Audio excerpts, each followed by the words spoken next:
All right, TGIF, everyone. TGIF. Here we are again. We just don't quit. It's ready to start the weekend. We're trying to do that. Mall Gaming 101 said, "What's good? What's good with you, Mall Gaming? Thanks for joining the stream on this Friday." We are going to take this Saab 340s from Atlanta as we're on VATSIM, and we're going to head over to Asheville, North Carolina, where we probably will have Greenlight Auto Brokers, who's an actual pilot, meet us there. And with his aircraft, we might fly somewhere else. So, with the spirit of that, you guys let me know how the volumes are doing this time. And yeah, let me know how everything is working out, because I know yesterday I did some flying and the volumes were super loud on the engine noise. So we don't want that to happen again. So, and this aircraft is fairly loud. So without further ado, let's get up, because we got my boy coming in from work, and he's supposed to meet us. So I told him I'll meet him at the other airport. So let us take off these static elements here. Boom, got rid of those. And let's go ahead and get on board and see what we got going today. We're cold and dark. We're doing a battery start. So let me go ahead and turn this music off. Now, the funny thing is that we looked for some general aviation parking at the field that we're at, but ironically, we didn't get it. So that's a funny thing here. Streaming, it says no data. I don't know. This YouTube thing is always funny. Streaming, no data. I don't know why we're not getting any data, but it looks like we are. It just says no data on the stream, but stream is healthy, no data. YouTube is not currently receiving data for the stream. If you believe this is incorrect, ensure you're sending stream and that it's configured with the correct stream key, which it is, because I'm looking at it right now. So let me, I don't know, it could be a glitch with YouTube, but everything says it's streaming out just fine. Let me check the, let me check my phone here. Give me a second here and make sure it is streaming. I'm telling you, YouTube's always doing something funny. Let's see, let's go to my channel right now, and it does currently say I am live, so I'm not quite sure why it's saying not receiving any data. Yeah, still okay. Now it says excellent condition, so this is much just a YouTube thing. Anyway, while I'm at it, I'm gonna check the volumes, so I'm gonna mute the mic really quick.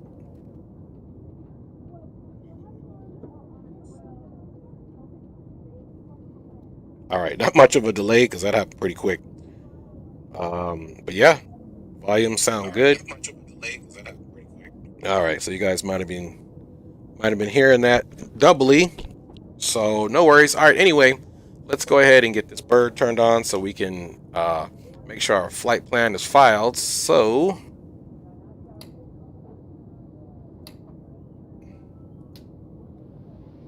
all right, and in the meantime, Mall Gaming 101 is asking where I'm at. I am at Atlanta in the cargo area.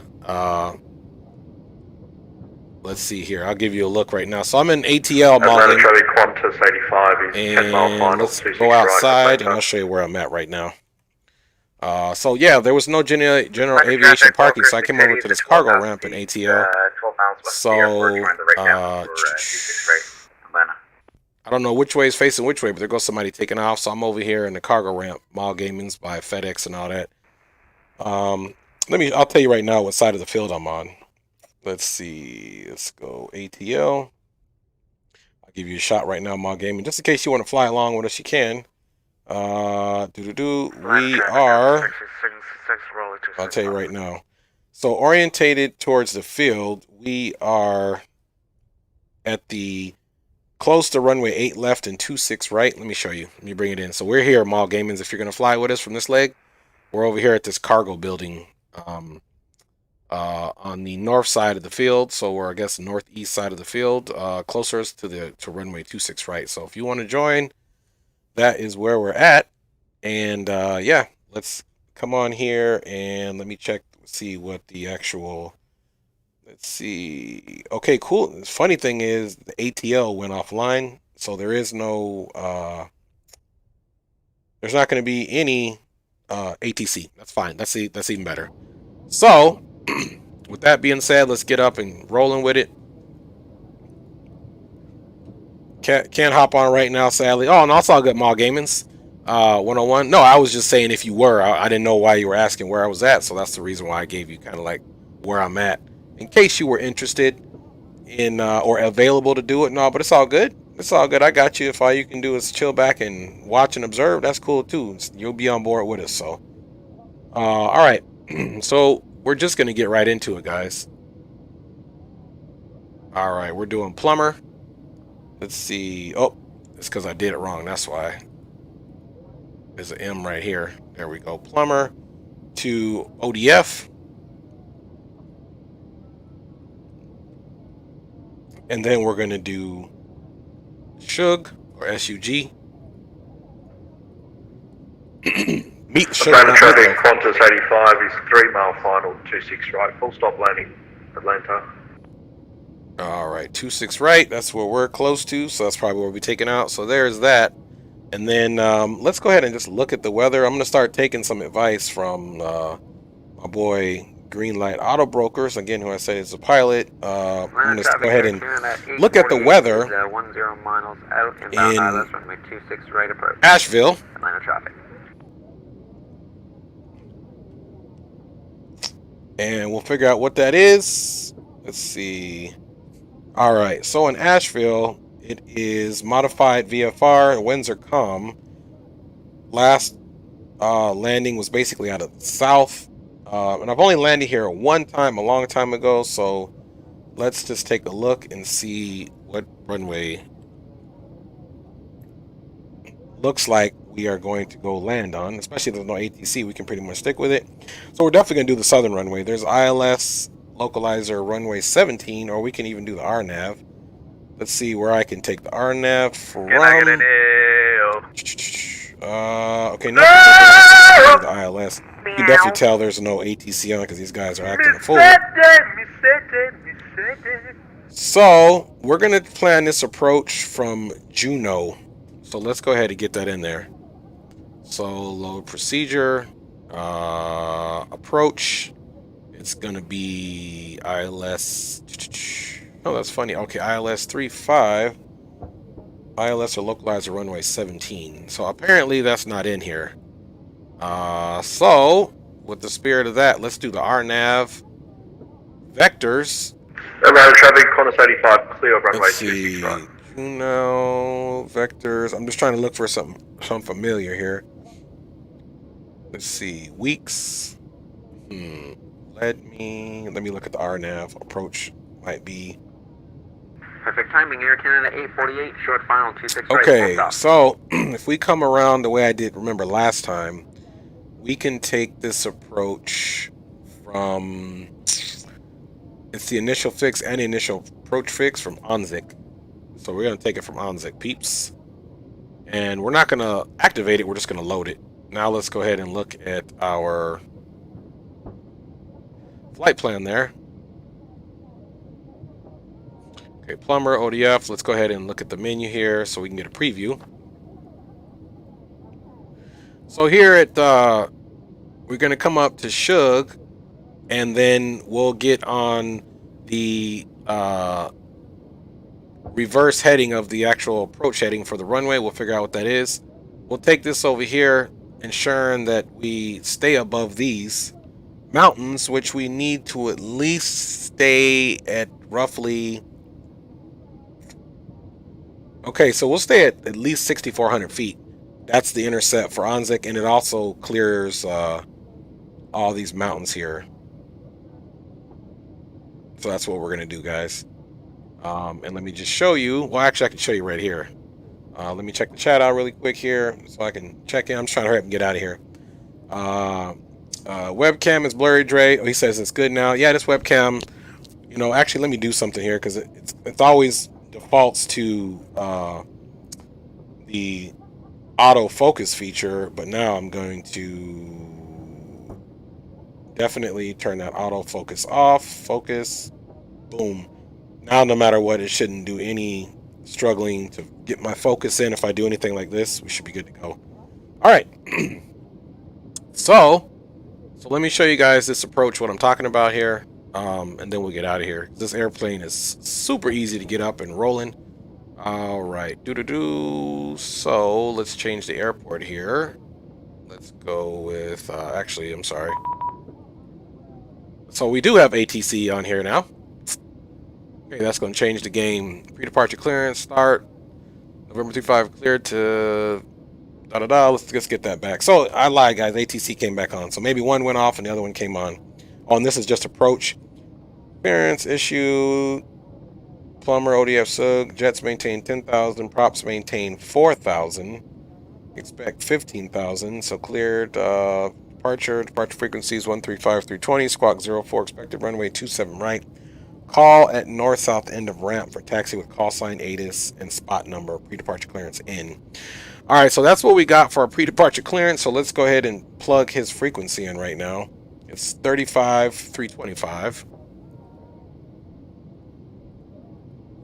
135 325. Let's see if that's get it. 135 32.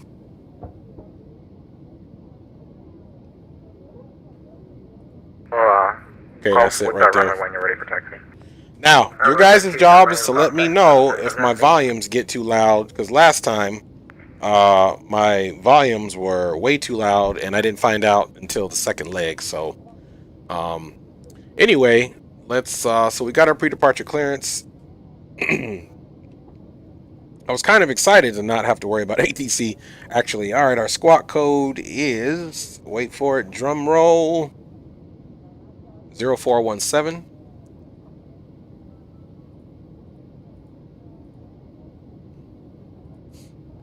So that's our squawk code. We're expecting to maintain 4,000.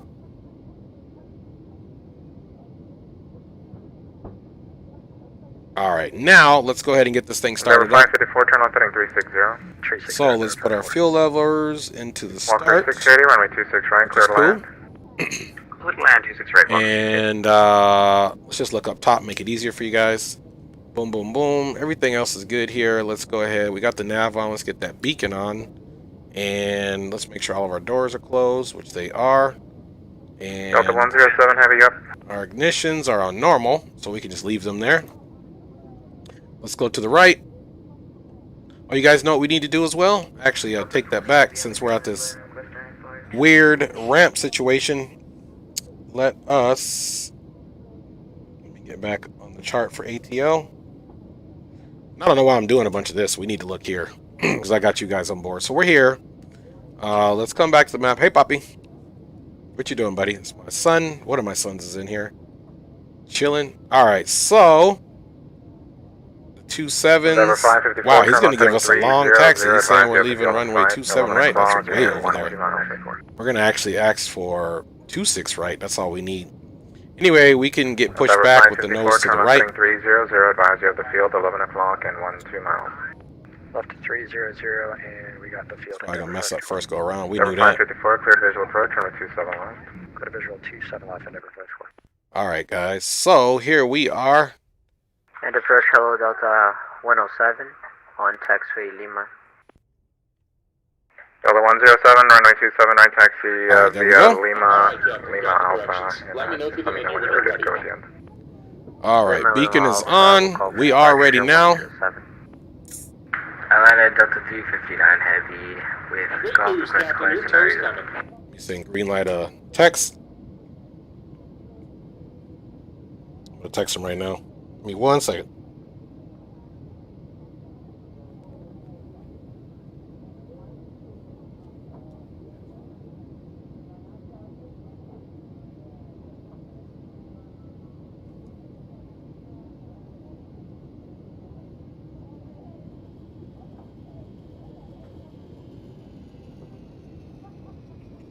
Low altitude, low right. Endeavor 554, check your altitude immediately.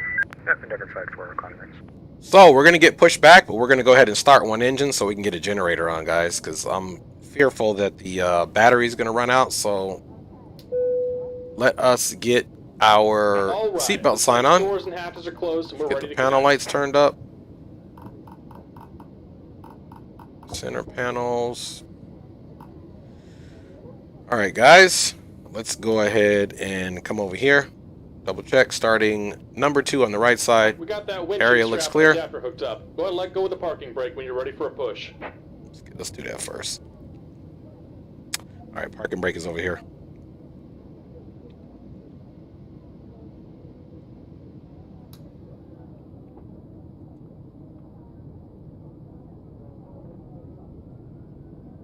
Endeavor 554, runway 27 left, clear to land. Clear to land 27 left, Endeavor 554. Here comes the pushback. Light them up. All right. We were doing that anyway. Delta 107, ready for departure. Delta 107 Heavy RNAV to football, runway 27 right, cleared for takeoff. RNAV See. to football, runway 27 right, clear for takeoff. Delta 107. You know what? Let's come up here to our ignition.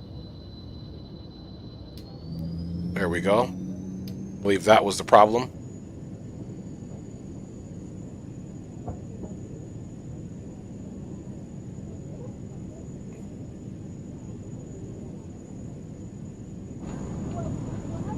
Walker 608, correction, Walker 680, cross runway 26 left at hotel, taxi to the ramp via Foxtrot. All right. Looks like we got some rotation there and fuel flow. Can you go around on Victor? See if Walker it'll let us 680, get the taxi to generator the on. ramp via Victor Lima. Correction, via Victor Foxtrot. Victor Foxtrot to the ramp, thanks. All right. It's good enough for the generator, so that's good. That's all we want. We want to be charging our situation there. Let's get our standby pitot heat on.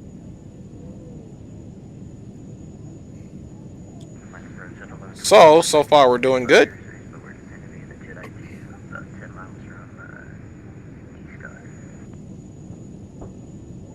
Delta 1124, Atlanta approach, squawk 0402. All right.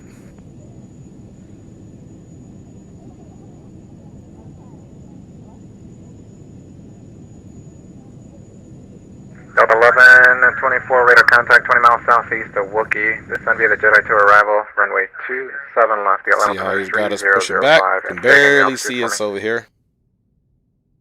We got information going for descending at a 15. But there we go. Nonetheless, we are pushing back with one engine on. Let me check the chat here, guys. All right. Hi, love. My wife is checking in. Hey, honey, how you doing? Love you so much, baby. And we're disconnecting the tow. Give me just a moment. And my baby's always dealing with me streaming, so I appreciate your patience on that. You guys know this flying game is something else. All right, guys, we're going to go ahead and start number 2.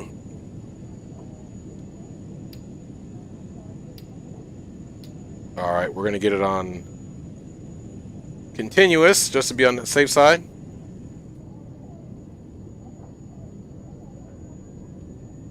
All right, we have rotation.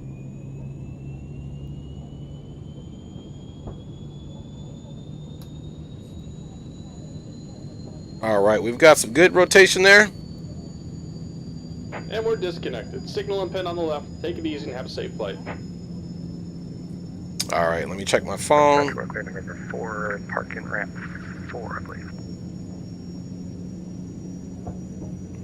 Endeavor 554, cross runway 27 right at Tango, join Lima to the ramp. All right, that was green light checking in. Lima to the ramp, Endeavor 54. Okay, we got a good start there.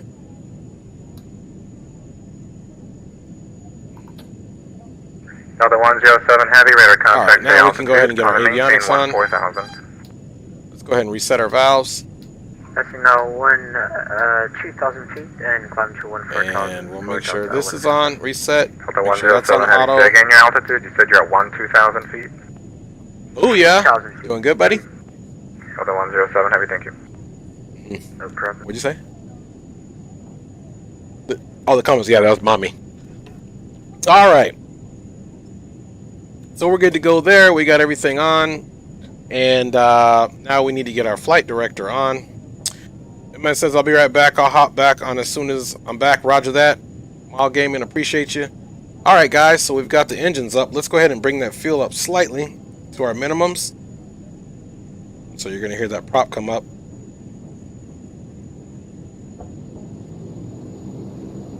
All right, there's that prop coming up.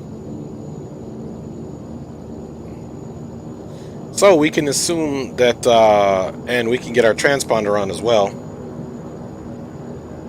as promised. We are going to be departing here at flaps 15. Let's make sure our trims are good to go. So our trims are pretty much good to go there. We got flaps there. And let's go ahead. Let me see if there's ATIS here. Atlanta approach Delta 31 with you at the Alright, Atlanta ATIS 2555. Can you hear us okay? Delta 31, you're loud and clear. So we gotta use this feature. Atlanta approach Delta 31. Can you make sure that we are squawking 0462? I'm sorry, can you verify your call sign for me? Delta 31. You said 381? Roger. Delta 381 heavy. I can't see your squawk code until you squawk normal. Alright, okay, 2550. We're working on that right now.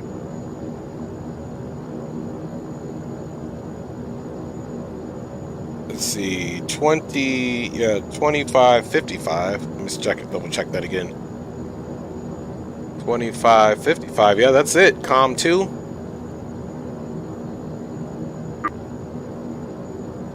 Let's see. There might be another COM panel. I think I got to deal with it right here. Let's see. That's COM 1.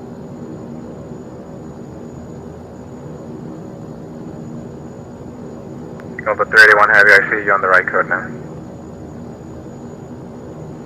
Listen. All right, let's do this. Let's just plug it in here.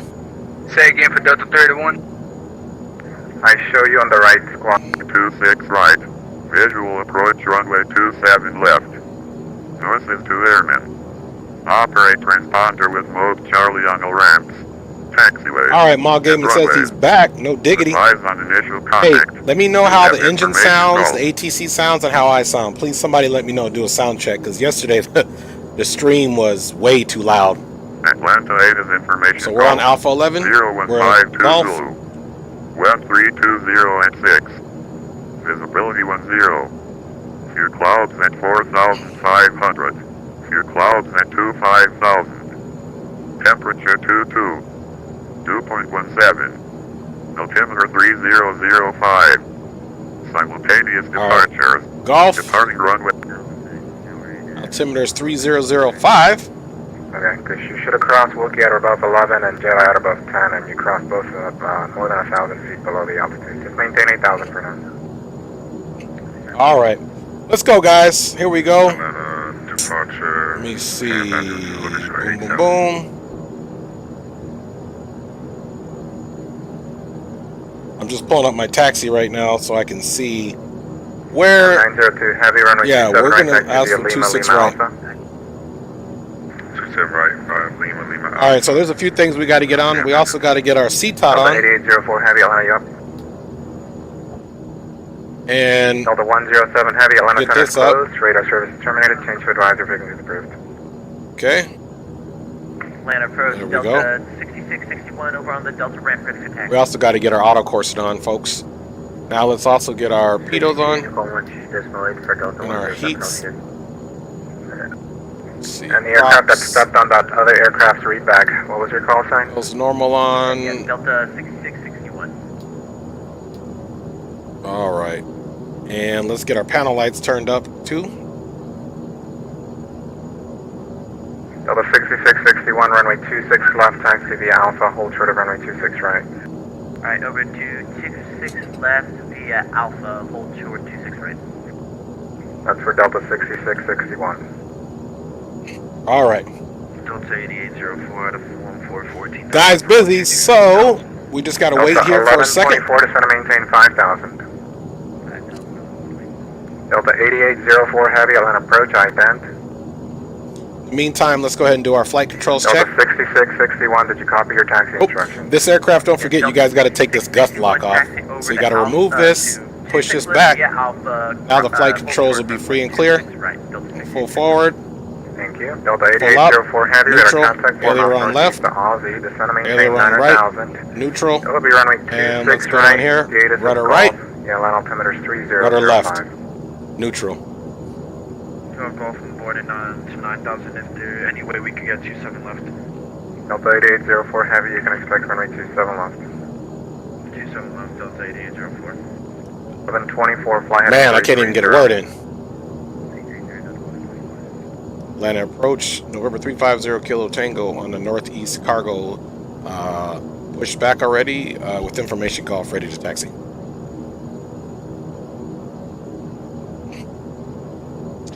All right. Delta 27 Heavy, ready to taxi for runway 27 right. November 350 Kilo Tango, I'm sorry, where are you?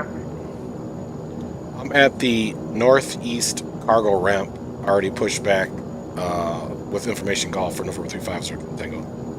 Number 350 Kilo Tango, I'll approach runway 26 left, taxi via Alpha, hold short of runway 26 right. 26 left, taxi via Alpha, hold short, runway 26 right, November 350 Kilo Tango. All right, guys, so let's see what that looks like. We're here, we're going to take Alpha to 26 right, and we're going to hold short, and he's got us departing on 26 left, which is cool. So, more than likely, we're going to fly runway heading. Let me see what that runway heading is for 26 left. That's 275. Delta, was it 27 Heavy calling? Okay, 275. Yep, that was for Delta 27 Heavy. Alright, there's heading 275. Radar contact 10 miles east. And of course, guys, when you climb in this thing, we can set it up. So we're going to hit it in vertical speed mode, and we're going to come down here and count 10. Delta 5906, turn right heading 320 immediately. 320, Delta 3. So now we got a good climb, and we're on runway heading unless he says anything otherwise. And let's go ahead and put this into the heading mode so that now our flight director does that. And then, of course, we need to come here and get our speeds. 0460, maintain 115. 13,000. Delta 27 Heavy, squawk normal. Delta 1124, descend and maintain. So all of our climb outs about right there. Alright, guys, let's go ahead and get our taxi light on. And we've got our nav and beacon. Let's get our logo on too. And everything else up top looks good. All our pressures look good. Let me do one more thing on top before we start going for our pressurization panel. Boom, boom, boom. Let's get our fans on, recirculations on. Valves are closed. Anyone else calling for taxi? Wipers, everything is good. We don't have any alerts. Delta 1738, Let's also go down here and double check that we've got everything on that we need. Yaw damper, boom, boom, boom. Lima, Alpha, short Lima. Alright, only thing I need to do is just make sure I'm in the right profile.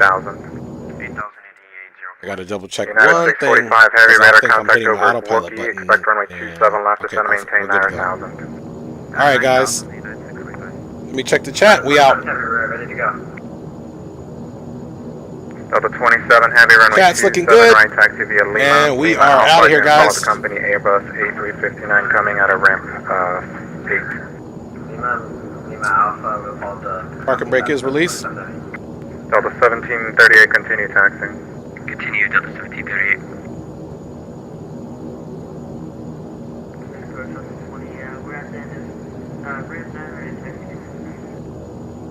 Alright, we're gonna do a right. Delta 20 Heavy, On the squawk left. normal. Delta 8804 Heavy, turn right heading 220, descend and maintain 4,000. There's a Delta aircraft taxiing right in front of us. United 645 Heavy, descend and maintain 8,000.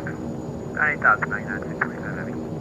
Delta 20 Heavy, runway 27 right, taxi via Lima, Lima Alpha, follow the second Heavy Airbus A359 coming out right to left.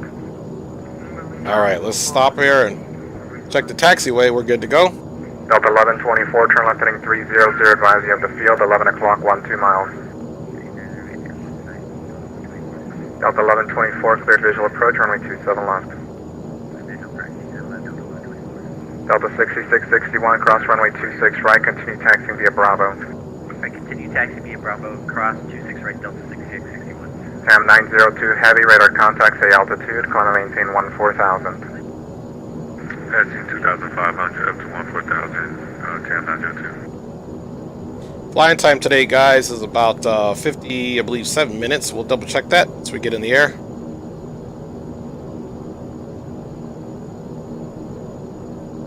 November 350 Kilo Tango, turn right heading 340, runway 26 right, cleared for takeoff. Right, 340, 26 right, clear for takeoff. November 350 Kilo Tango.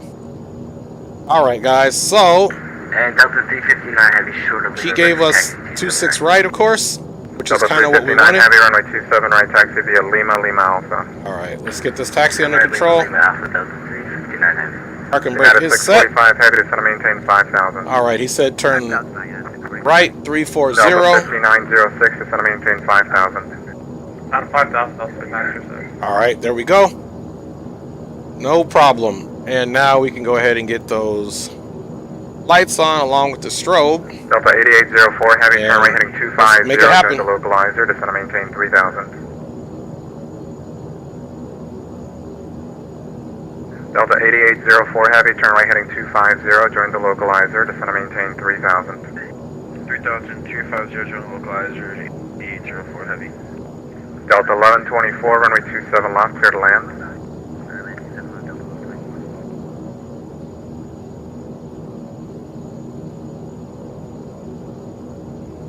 Delta 1738, fly runway heading, runway 27 right, cleared for takeoff. Runway heading 27 right, clear for takeoff, Delta 1738 All Heavy. right, gonna bring our fuel all the way up.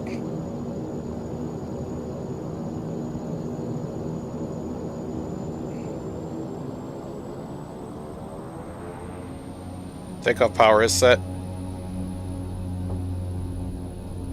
Airspeed is alive. Land approach Delta 6661, holding short, runway 26 left. 80 knots. Delta 6661, runway 26 left, line up on wake V1 towards rotate. the south field, flying northbound. Alright, go ahead and line up and wait. All right. Yaw dampers on.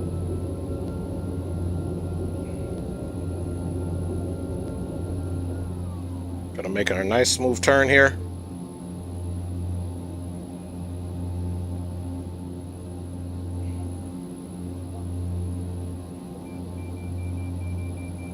Delta 5906, descend and maintain 3,000. All right, autopilot is engaged. Flaps are coming up. United 645, heavy, flighting 360. Now we're going to the IAS climb, guys. 360 on the heading. So now we can kind of enjoy this departure. Number 54 gate Delta 32 IFR to Valdosta. So we've got ourselves in an IAS climb right now, guys. Altitude set for 4,000. And we're on our heading mode. Now, if we look at that in relation to where we should be on the map, we're going to do a right direct turn to 350 Plumber Kilo Tango, radar contact, climb and maintain 5,000. up to 5,000, November 350 Kilo Tango. Number 0 Kilo Tango, say altitude leaving. November 350 Kilo Tango is leaving 3,500, now climbing 5,000. Delta 6661, RNF2 MPAS, runway 26 left, clear for takeoff. RNF impasse, clear for All takeoff. right, so we're going up to 5,000. 6661. Let's get our taxi lights off. Delta 27 heavy, runway 27 right, line up. And you guys know how we do it. Let's go ahead and get us a nice little flyby. Delta 1738 heavy, radar contact, say altitude. Let's get one more of those. Delta 1738 heavy, climb and maintain 14,000. 14,000, confirm runway heading. She is smoking. Delta 1738. All right, we're not done working, guys. So we got to get Delta 1738. our power pulled back a little bit. 12 o'clock, 10 miles advice. We got to get our prop sync on. We got to get auto coursing off. We got to come down here. Visual approach, runway 27 left, maintain 170 knots until depot. 170 knots into depot, cleared visual approach runway. There we go. Seat tot off, and we need to hit this prop sync over United here. 645 heavy, See where we can get it. 300, descend It's maintain right 3,000. here. Sneak right in here. 330 down 3,000. Might have to go to the other side to get it. 350 Kilo Tango, turn right heading 040. Right, 040, November 350, Kilo Tango. All right, guys, let's get this pop sync on. Close, radar service is terminated, change to advisor. Okay, now let's make our right turn. Over to unit, thank you for the service. All right, he said 040. Delta 5906, reduce speed to 170. Speed 170, Delta 906. United 645, All heavy, right, reach 040. 3000, reduce speed to 170. And we gotta watch that speed. Going to 170 at 3000 at 645. Delta 1738, heavy, clear direct Varnum, resume to Varnum to departure. Direct Varnum to departure, I guess, Delta 1738. And Delta 1738, heavy, if I didn't give it to you already, call and maintain 14000. Yeah, we got 14000, Delta 1738. Delta 1124, cross runway 27 right, traffic holding in position, join Lima to the ramp. All right, 040 on that heading. Delta 27, heavy, hold in position, traffic crossing downfield. We're holding Delta 27 heavy. Delta 8804, heavy, runway 27 left, clear to land. And pretty soon we'll probably be leaving his Delta airspace. 4661, radar contact, say Pull that altitude. speed back just a little bit, which is not going to hurt us because we're going to have a climb Delta again. 6661, radar contact, say altitude. Delta 6661, pass through 6000. Delta 6661, call and maintain All right, 14000. let me. Maintain 14000, Delta 6661. Delta 5906, traffic to no. follow, 11 o'clock, 7 miles. Shorty Heavy, knows there. Airbus A359 to All right, guys, 2,300, advise you have it. let us see how we are doing. Hopefully the sounds are good. Follow that heavy Airbus Again, please let me know how the sounds are doing. We are, yeah, cruising right along at this point. Alright, 170 to depot, caution the wake, Delta 50 cleared as approach, Delta 906. Delta 27, heavy RNAV to Sea Park, runway 27 right, clear for takeoff. RNAV Sea Park, runway 27 right, clear takeoff, Delta 27 heavy. So you can see we're just now Delta getting into this 20, cloud heavy, layer. runway 27 right, line up and wait. United 645, heavy traffic to follow, 12 o'clock, 5 miles. MD 88, descending I'm on going 3000, advise you have to, eight so guys, let me know how the volumes airport. are. Please let me know how the volumes are. United 645, heavy, follow that. MD 88, clear visual approach, runway 27 left, speed your discretion. Okay, All right. So I'm just going to update the weather. So you might see that happen. 06, runway 27 left, You might see a little update here. It's very hazy. Delta 537, runway 27 right. All right, there goes the weather update. 27 right, Lima, Charlie, Delta 537. And hope you guys enjoyed that takeoff. I know I was moving my track I around a little bit, but it is what it is. Atlanta approach, 1738, level 14. Delta 1738, Atlanta Center is closed, radar service is terminated. All right, so there is some pretty significant weather where we're at. So it looks like we're going to be going over to Unicom. 1738. I'll have a nice flight, thank you. Number 350 Kilo Tango, turn right heading 080, climb and maintain 7000. Right, 080. And was that up to 10,000? 7000. Right, 080 up to 7,000. November 350 Kilo Tango. Delta 6661, All right, so up to 7,000. So we're going 080. See, 3, 4, 5, 6, 7, 8. Delta 20 Man heavy, said up to RNAV 7,000, of Sea course. Park, runway 27 right, cleared for takeoff. And we're going to do a Delta vertical speed. 359, runway 27 right, line up and wait, caution, wake turbulence, departing heavy Airbus A359. On the point 27 right, Delta 359 Delta 27 heavy. All right, radar guys, so contact, we are climb and starting our maintain climb 14,000. to 7,000 on a heading of 080. Delta 8804 heavy, hold short Now we runway can 27 right at put a little Tango. bit more power in. I'll just do a controlled climb with power. United 645 heavy, runway 27 left. See how we're Land doing on number the 2. engines here. Atlanta 27 left, 645. Oh, got to bring that torque back. Right there. Ooh, was over torquing her. All right, torques Delta look good. 2792 heavy, Atlanta Emissions look approach, good. squawk Prop sync is on. 0461. And we already know our next is going to be Unicom. So you can see he's probably trying to vector us towards Plumber, obviously, on that heading. Okay, so we got 27 miles to Plumber. And of course, right now we're tracking basically 83. So there you go. So he's probably going to vector us, continue vectoring us, but we're doing what we need to do. You You can also see here the bearing indicator. We are on a very Delta light intercept 2792 course, which heavy, we're not radar going to even make it by the contact, time we get there. We 10 would need miles to southeast of the turn Wookie intersection. a little bit more right, so he's just getting us in a general direction. Altimeter 3005. Descent via the Jedi 2, expect 27 left approach 3005 altimeter Delta 2792. Delta 20 heavy, Atlanta departure, identity, altitude.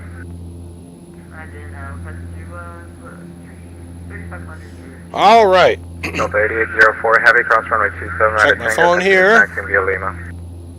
27 right at Tango, continue taxi via Lima, Delta 8804. And let me get some controls off for you guys. Atlanta approach, Air Canada, sorry, disregard.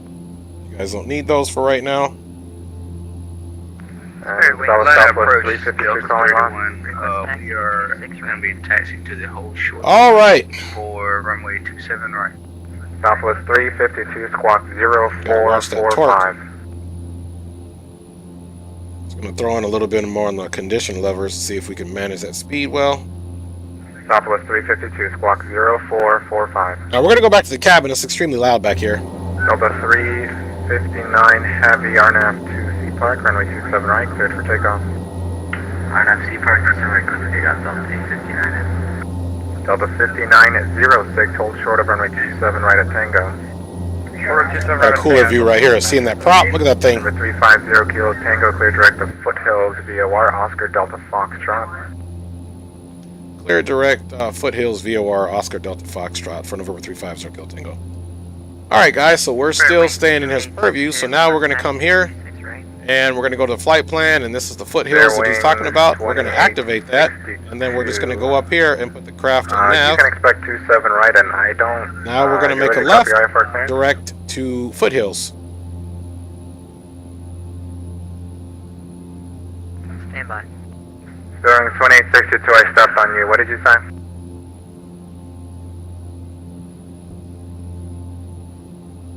Yeah, can you go ahead and send that PVC? Alright, so now we are direct,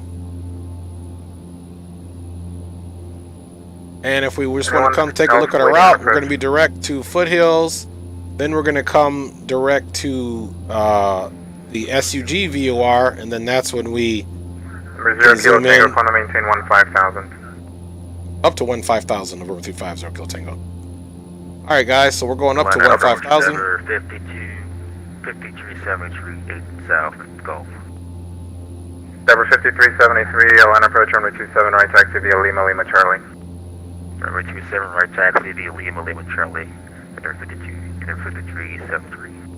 Delta 5906, cross runway 27 right at Tango, continue taxiing via Lima.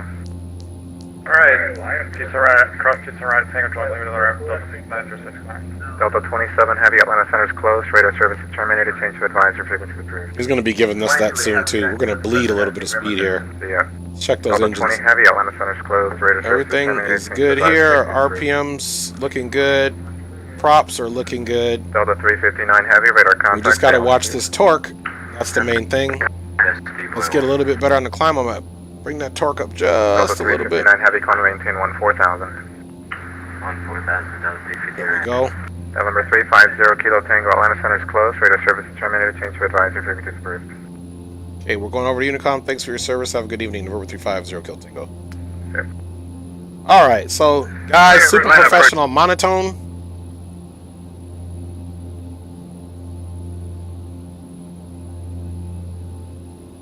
Attention surrounding aircraft. Over 350 Kilo Tango is direct VOR Oscar Delta Foxtrot. We'll be passing that in 50 nautical miles, headed towards Asheville for surrounding traffic. Alright. Gave our little call out there. We're not quite calling out the Asheville traffic yet, just because we're still a little ways for, we'll just say, surrounding traffic to be responsible. We're going to continue that climb nice and easy. You can see we're at about 1,000 feet, which is fine, and our speed's holding right around 200 knots. If we want to do that and keep it right there on this climb, now we can just go to IAS. Now it's going to climb to the best of its ability, and I don't even care if we don't make it to 15,000 for the whole ride there, folks. Alright, we're going to keep our landing lights on, obviously. We got the taxis off because there's no wheel down, but we'll keep the landing lights because we are under 10,000. and cruising right along. Let's check you guys out in the Chizat. That's like a little hood way to say Chizat. All right, Boricua's trip report. Yo, it's me, Flight Simulator 4723. Just changed my name. Long time no see, bro. How have you been? Hey, Flight Simulator 4723. ¿Cómo está, papá? Yo estoy bien. Aquí haciendo lo mismo. How about yourself? How's your flight training going? I've been doing well, so thanks for checking in. Are you still doing your flight stuff, your flight training and all that stuff? But I see, I like that the name that you changed it to, the Boricua trip report, so that's awesome. But yeah, doing well here, still alive. Glad to see you're still doing well. I haven't spoke to you in some time in the COVID. You know, obviously that's going how it is going. But you know, I'm glad to see that you're still doing well, my friend. And we're just cruising right along here in this Saab S340 with full service from Atlanta over to Asheville in the house. And we don't know if we're returning back to Asheville or what we're doing. So we'll just leave it at that for now. Boricua's trip report says, I'm great, working on to see if I do trip reports and not streaming, LOL. Oh, I feel you.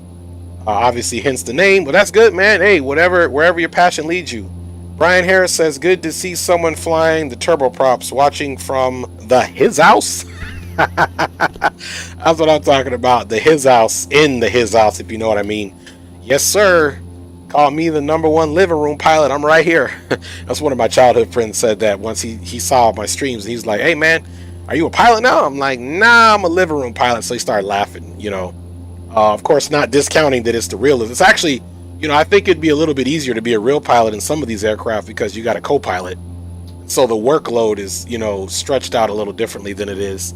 There we go, guys. We reached that 10,000 and we're still climbing, which is okay. Let's go ahead and check our fuel flow out. Fuel quantity looks good. It's in kilograms. I loaded this thing up in pounds, so we're just going to say that looks good. We start getting down to 200 kilograms per tank, then we got something to worry about. We're going to look for an emergency landing, but we're still good, guys. And yeah, we'll keep that climb right where it's at. So again, if we don't make, which we will, but if we don't make our full altitude, don't cry in there. We're going to get our VNAV here for our planning purposes. Boricua's trip report says, congrats on your 342 subs. I appreciate that. You know, there was a while where I wasn't streaming because busy, you know, work, the corona, my kids, you know, just married life in general. Got super busy, but hey man, this is what I love to do, so it's very easy to get back up in here and stream. When you doing a flight to he wants to know when I'm doing a flight into Puerto Rico with a question mark. Hey, whenever. Let's do it together. You know how we roll. You know what? Maybe my next one I'll do a little jump from Miami down to La Isla Más Bonita. I'm definitely subscribing. Brian Harris says, are you on Discord? I am, Brian Harris. Let me pull my Discord up. Geo Captain Type 1 Eats. Yo, what is up, my man? Thanks for checking in, my brother. Thank you all for checking in. Now, okay, before I start pulling in Discord and all that, which I will, Brian Harris, I promise you, let me, because what we need to do now, hey guys, we're on our own. So we know that we got our actual flight plan and arrival set up based off the winds, right? So we're going to be getting this on Zeke at 6,000 feet. And that's pretty much our only waypoint there that has an altitude restriction. So because we are on our own, let's go ahead and use the features of the VNAV on here. And then I'll check the chats here. So there it is right there. Basically, we've already got our VNAV set up for our vertical track. And look, our top of descent's not for some time if we're getting this at you know, 1,267 feet per minute pitch down for our -3 degrees flight path angle. So we have some time to start our descent to 6,000, and that's basically our goal, is to make sure that we get to that point appropriately. Now, the reason why this is important, if we look at this map here, right, what do we got coming here? And that's why I like this landing, because we're landing right in the mountains. So we need to definitely, so there's Onzik, there's our above 6,000 feet restriction. So essentially, we are going to, let's see, sorry, I got quiet there. I'm trying to look. So there's ODF. So SUG is right here. Okay, so we're going to get on this right here, and we could either fly this radial, but essentially I'm going to, as soon as we get to SUG, I'm going to put the heading on the reverse runway direction. So let's do that really quick, and then I'll check you guys out in the chat. So all right, so there's KAVL. So let's go to our airport information to get that chart.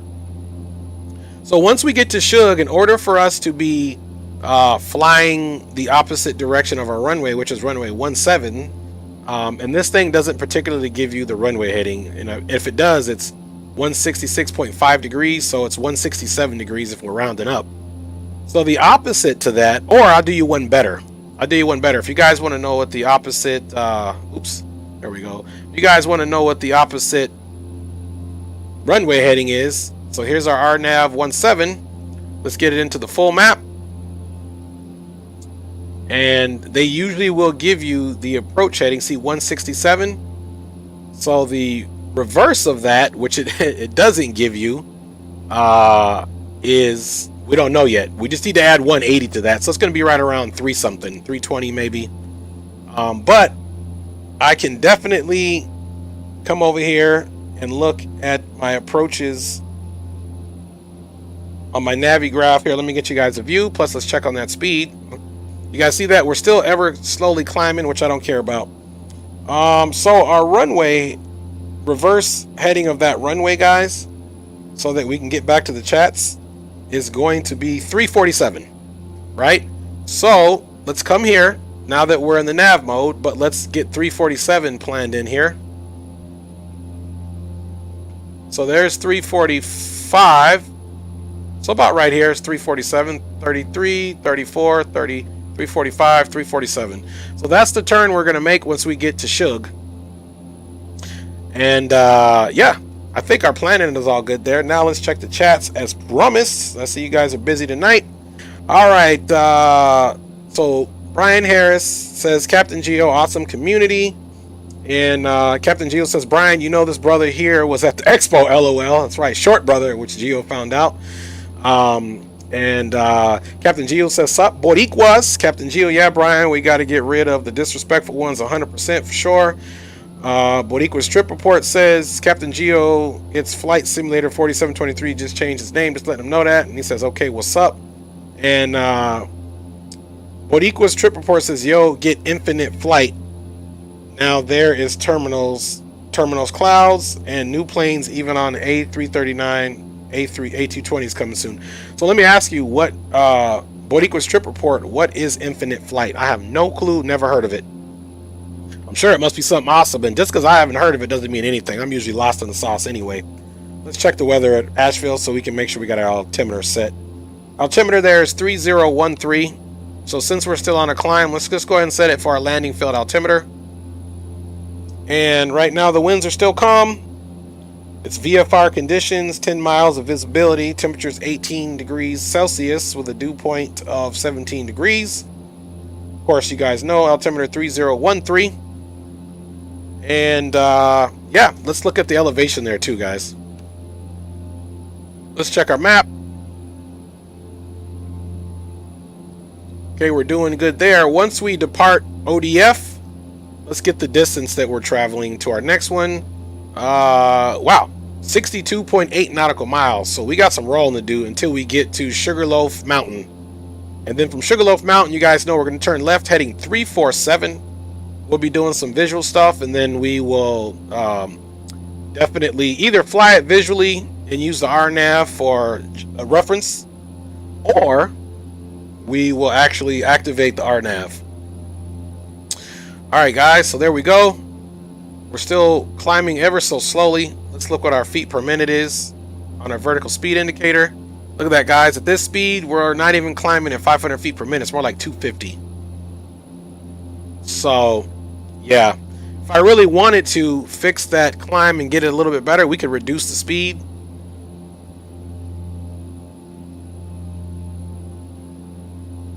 Oops.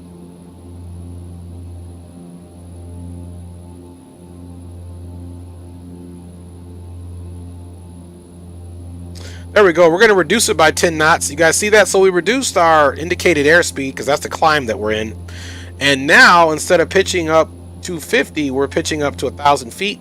And that's just because these turboprops, man, they cannot climb at higher altitudes as well as jets can, obviously. And even jets lose a lot of their performance as well, even though the engines perform really well in that cool weather. So there you go. All right, he says, damn, Infinite Flight is the best mobile flight simulator for beginners and for professionals. It started in 2011 with crap stuffs, but now it's better, make flight plan more easier, weather, etc. Kit Fort 32 Canlas says, what's up? Hey, what's up? Thanks for joining the stream. Hey guys, really quick, if you guys haven't smashed that like button, do a brother a favor. Smash that like button down, and if you haven't subscribed to the channel, do me a huge solid and subscribe to the channel. I'm trying to grow this thing, man. I'm finally like, hey, I'm trying to grow this thing. But equals strip resorts, you can get it for now for free. There is something if you want to fly pro, see other planes, and go other places for a month is $10 for a month. $10 for a 6 month, I think, is $60, and $80 for 1 year. So let me correct that on my reading. So Trip, he says that if you want to pay for it, $10 for a month, $60 for 6 months, which is still $10 a month, and $80 for the year. So $80 for the year is really where you save, because you're basically saving $40 because you're not paying for the additional 4 months. What equals triple? Do you have an iPad? I personally don't have an iPad. I've got an iPhone. But I bought my kids iPads. I just haven't had a need to buy me an iPad. Although I might buy one for the business, and I'm trying to get my wife to get one. She definitely deserves it, obviously. So I'm assuming Boricua Strip Report, that's the joint where you can fly it on the iPad. So I might actually download it on my kids' iPad. They got plenty of storage space, and when they're asleep, I'm going to use their iPad to see if I like it. Don't judge me on that, you guys. That's what you call a daddy privilege right there. Using the baby's iPad to see if you like something because you haven't bought yourself an iPad yet. Yeah, my 2 youngest ones are the only ones in the house that have an iPad. My other kids don't even care for an iPad. Boricua Strip Report says, but buy one and test Infinite Flight. Well, there's my plan. I already got a plan. I'm going to use one of my kids' iPads and do that. Boricua Strip Report says that's way too much. Hey, I'm just being honest, guys. That's what I'm going to do. I'm not even going to tell which kid I got it on. Then if I like it, maybe I'll buy myself an iPad. All right, guys, we're doing good. And the weather is treating us nice. Boricua Strip Report chiming in with a big LOL. That's what I'm talking about. So guys, this aircraft is from, I believe I downloaded this one from carnado.com, a couple years ago. And I've never been the best at landing this aircraft. That's why I figured I did a couple practices in this thing last week, just taking it up. I took it up earlier today for a flight, just messing around on a super short hop.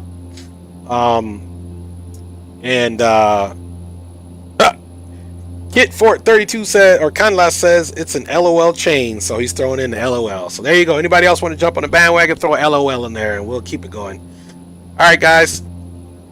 We are truly not doing too bad. Let us do a slight little flyby. It's going to be loud, probably.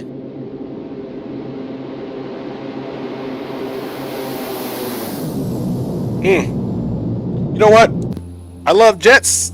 I love turboprops too. So, I mean, as you guys can see, I've been flying them. Look, guys, we finally made our cruising altitude.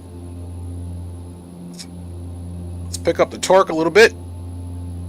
That torque, we're able to throw more power in because we're higher. Just remember, the lower you are to the ground and these turboprops, you are definitely more torque limited. So in this simulation, you can blow the engines as well, obviously.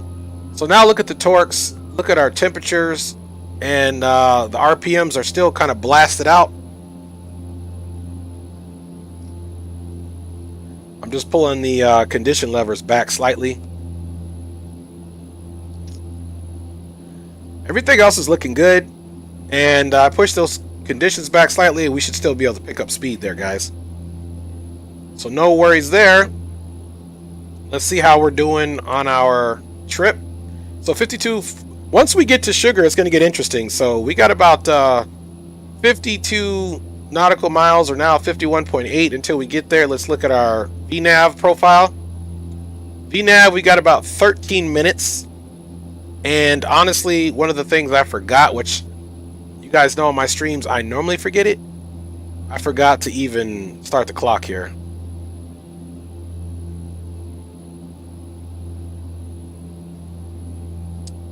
Now I believe this is the start and the stop to the clock.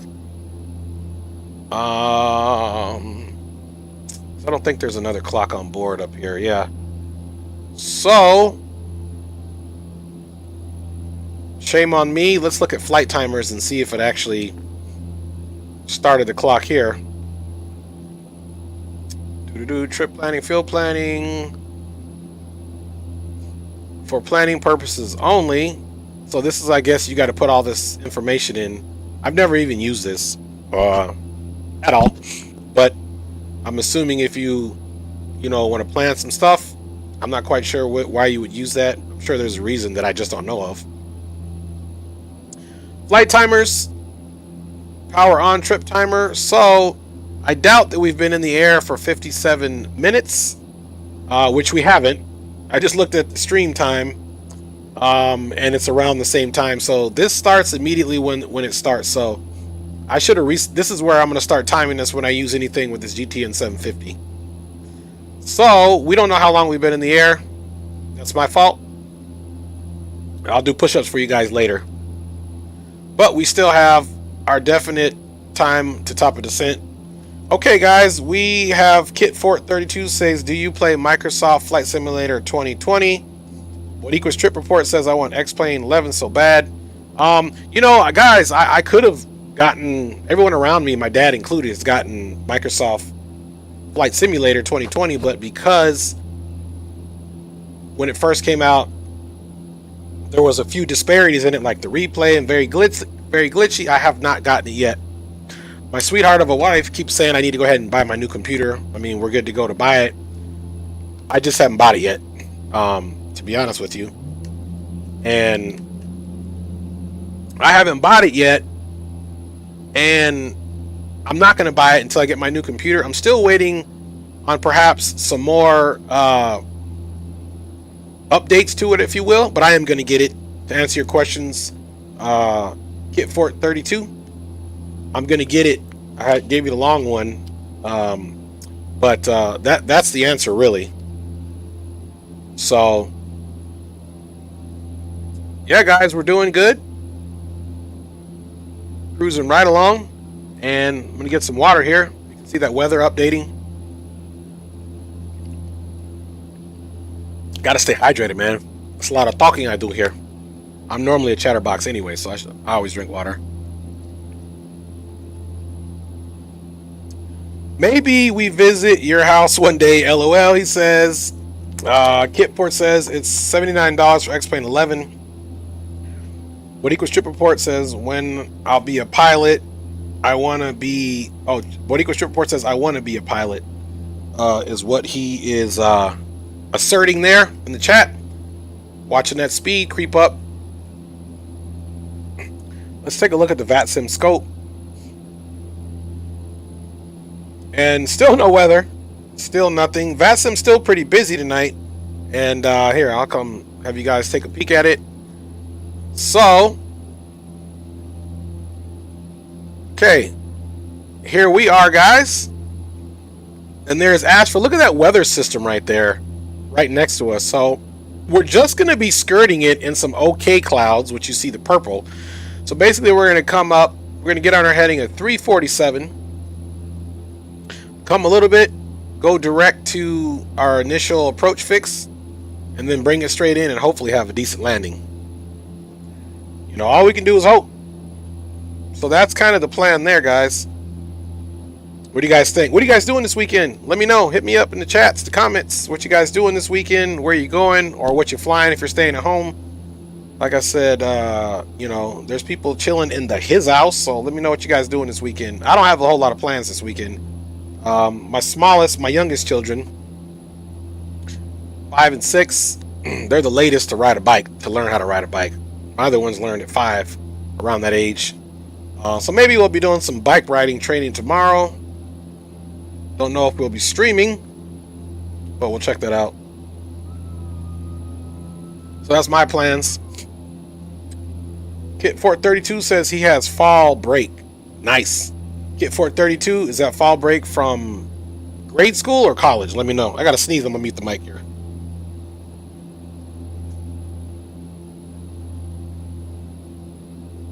All right. Boricua Strip Resort says, go to my girlfriend's house tomorrow. That is what's up. You know what, Boricua Strip Report? I often go to my girlfriend's house too. She just happens to be my wife. So we live here together. That's a little joke, like a little TGIF joke. You guys can use that if you want, you know, when you get married and live with your wife. So no charge either. I'm not charging you guys for that joke. Hit for Canada says, oh, Boricua Strip Report. Sounds like fun. Hope you and your lovely lady have a great day. Boricua Strip Report says, I know, right? Kit Fort Conla says, yeah. That's what I like about the streaming. You know, you get to prove your reading skills. All right, guys, 5 minutes and 42 seconds until we start our descent down to 6,000. And we're not going to do this really weird turn. As soon as we get to this, actually, you know what we're going to do? Let me get on the heading now. And we'll go to heading mode now, because sometimes this thing will turn prematurely, and then we know we're going to turn left to 347. All right, so we are on the heading mode. Let's go ahead and activate heading mode now, guys. And let's get this down to 6,000.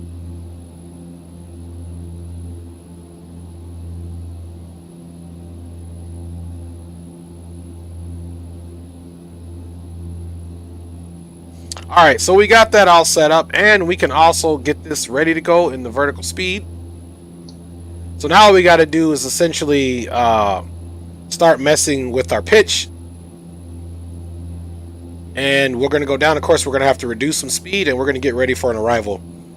Let's see here. Do you have Instagram? And this is Kit Fort 32 asking, or Boricua's Trip Report asking if he's got Instagram. And he says no, and then Boricua's Trip Report says okay. Oh, you guys asked for my Discord. Let me fire that thing up. Hopefully it doesn't have to update. Let me find it first.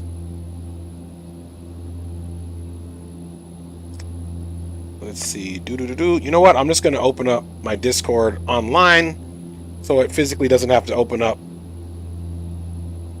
Okay, discord.com, so I can get you guys the Discord.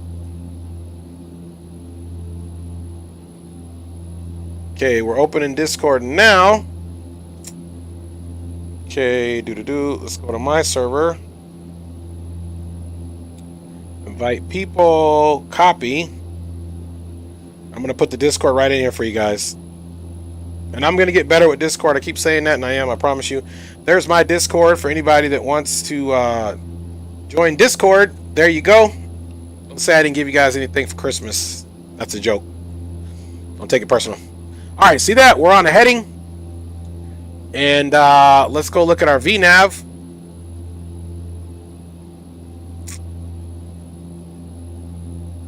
Three minutes and 10 seconds. So what we're going to do is we'll probably start our descent now, but we're only going to go 1,300 feet per minute down.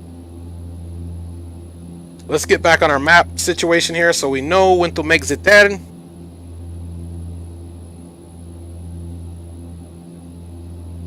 Okay, guys, we can pretty much... I should go all the way over to this radio, but I'm not. We're going to make the turn here in about a few seconds. 5, 4, 3, 2, and 1. Left turn, heading 347. And let's pull that power way back.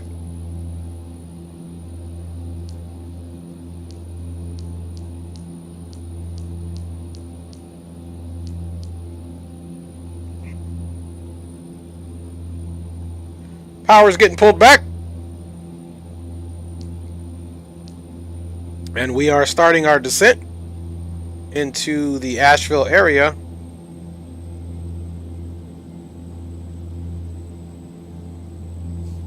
right, let's check that VNav out, then I'll check you guys out in the comments. Now you guys can see we made our nice little turn. We're descending down, and I'm purposely going to go slow. I want the descent to have time, plus I want to see what it looks like in that cloud cover. Landing speed is going to be about 130 knots. So we are going to do full flaps.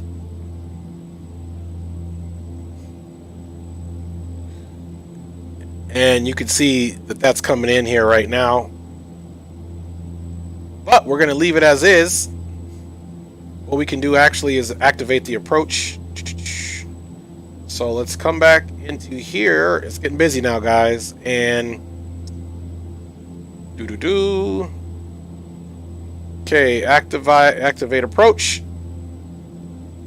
Even though we're not going to go onto the nav mode, we're still going to continue to head straight ahead, so because we're on the heading mode. And I'll check you guys out in the chat here in a second. All right, guys, so we are basically downwind. Asheville traffic, November 350 Kilo Tango is a Saab S340, currently left downwind from runway 17, expecting full stop. We'll report base turn direct on Zeke for Asheville traffic. All right, guys, let's see. So you guys are talking back and forth, and I won't read that. Okay, guys, we're in the soup. We're slowing down. Let's check our VNav really quick.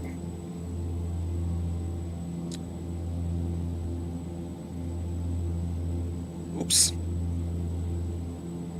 VNav, so about 1,211.99 feet down, so that's the target at a -3 glide path. So we're okay there, guys. We're right where we need to be.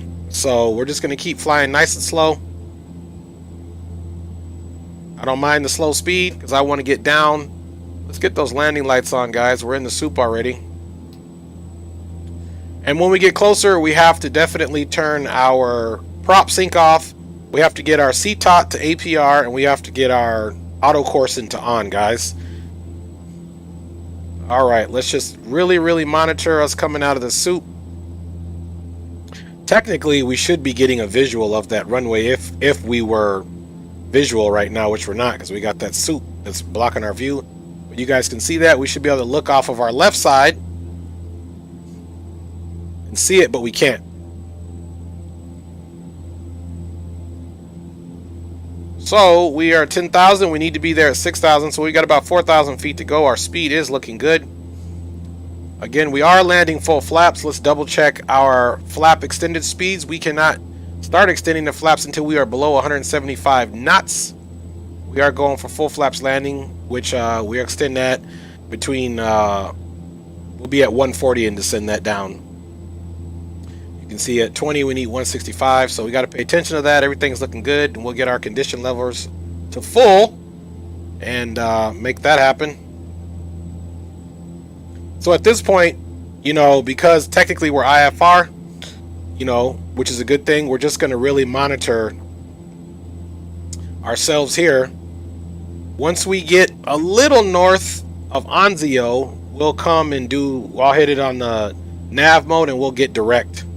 And it's an RNAV approach, so I'll just keep it RNAV approach, and then we'll come in that way, guys. So you can see we're downwind of that runway because we put in that approach course. And it's 11:20 p.m. Going to go to sleep. All right, Boricua Strip Report. You better get that sleep so your girl don't say you're too tired to hang out with her tomorrow. So thanks for checking in. We'll see you next time. Don't be a stranger. Hit me up on my Discord if you want. And we'll go from there. Y que tengas una buena noche, papá. All right, I don't want to be too slow. Our descent's looking good. Everything is planned out accordingly. And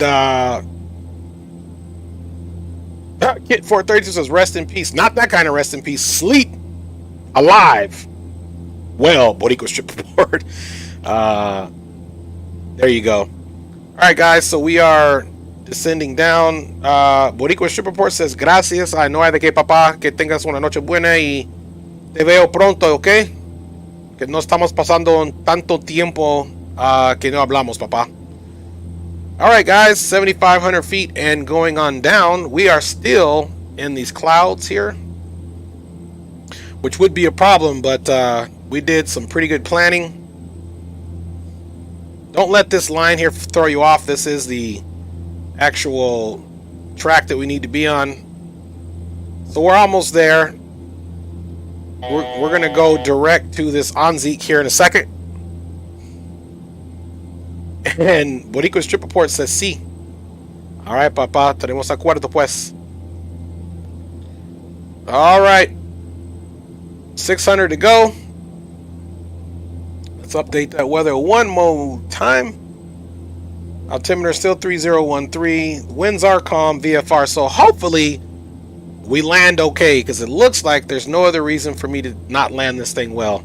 And I'm admitting, first half, this is one of my turboprops that I have not generally landed well.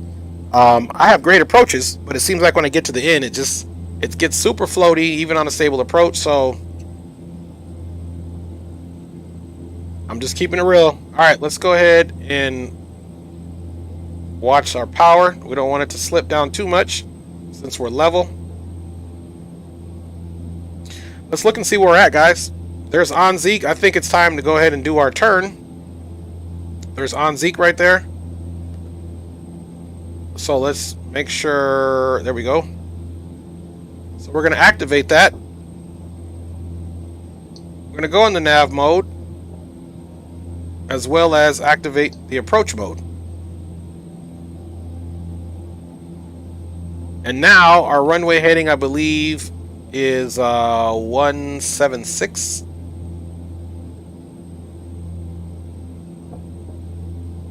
$160. There we go, guys.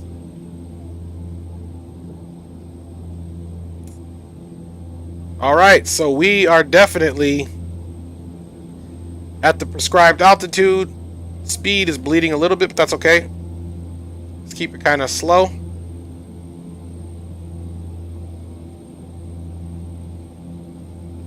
And then, of course, after Onzik, our next altitude is going to be at Lugi.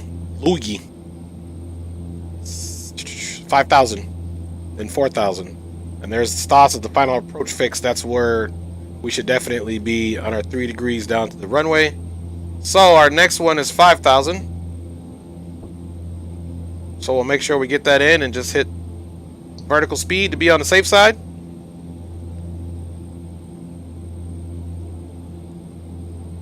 So 5,000 and 4,000, guys. That's all we need to know. Back to the map. Once we get ready to turn to our final, Asheville traffic number 350 Kilo Tango has turned base turn, now direct to Onzik, expecting full stop runway 17 for Asheville traffic. All right, guys, and then let me check the speed here so to make sure we're not getting under. Okay. Now, so we got a few seconds here. Oops. Now we need to look and see where we're going to park. So we got to go to our charts. Go back to the split. We want the information for the airport back to full. So when we come off of runway 17, everything is off to the left. So there's the terminal. And I think we're going to come over to the FBO, if I'm being honest with you. So that'll be a taxi on Alpha. So there you go. Let's keep it back in the map section here. And there we go. Once we pass on Zeke, we'll start our descent down to 5,000. All right, guys, I'm putting fuel up. Let's go up top now. Let's get our auto coursing back on. And we already had our de-icing on, which was good. So let's just get this stuff up to high. Auto coursing is on. Now we need to come down to the bottom, and we got to get this CTOT on. And of course, we got to get our prop sync off. And that's pretty much it in a nutshell, guys, as far as getting this aircraft ready to come on the course here. All right, now you can see we're kind of rolling kind of quickly, so we bring that speed back and we'll start our little descent here.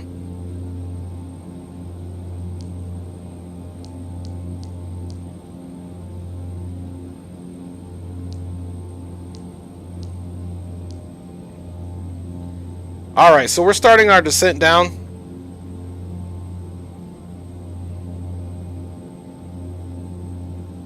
All right, first stage of flaps is coming in, which we needed to be at 175.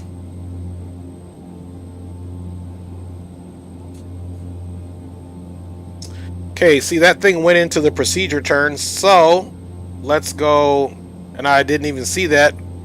Let's go direct Luigi. I knew something was going on, so now we're going to go back direct Luigi, which will already be at 5,000, so that's cool. Doing a little bit of spaghetti. I should have looked, and that's why I double checked that OnZeek twice, and I thought I deleted that the hold, or not the hold, but it's a procedure turn so that you make sure you're down to altitude since you're coming out of the mountains. That's exactly what that was, guys. Let's check you guys out in the chat here. All right, Captain Cooper, what is up? It's better what equals trip report. Tienes hermanos, he's asking, and you think he got off already. Hey, Captain Cooper, what's up? Welcome aboard. Don't mind us. We're just getting back on track for our final approach. And let's make sure that there is no other surprises for us. After Luigi is tossed at 4,000, and there is not. So let's get it back on the map. Speeds are looking good.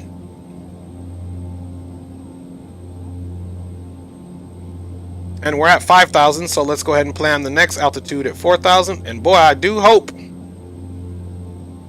You know, it did say that it was clear weather. But I think somebody's been lying to me. Because the weather is not looking clear at all. Okay, guys, let's go ahead and start our next descent. All right. Next descent is started. Landing gear is coming down. All right, you guys see that? We have our ILS information that came on board. Just make sure we're still in the approach mode, which we are. And this is an RNAV, so you're not going to see lateral information here. This is just the RNAV. So if anything, we'll hit the glide slope when we're supposed to. We're almost down to 4,000. Another stage of flaps, of course. So as you can see here, decision height is basically set at 200, but we're just watching. You can see that 1,900, that's our above ground level, so I'm watching that very closely. And here we go. It looks like we're going to get visibility nicely here. So, and I do have sight on the runway. Asheville traffic, November 350 Kilo Tango is a Saab S340 on final approach for runway 17 full stop. Alright, landing gear is down, 3 green. And we currently have our flaps. We need to go 2 more stages, which we can, we're under 140. So we're going to go full flaps. And here in a second, we'll take the autopilot off and the yaw damper off. And here we go, guys, into Asheville. You guys see that? Glide slope is captured, and you can hear the audible tone from the nav radios. I think now, guys, it's time to put, and actually I took that back. Now that it captured, we do have lateral, this little teal thing down there. We do have lateral indications of what we need. Okay, guys, autopilot's coming off. Autopilot's off. My controls.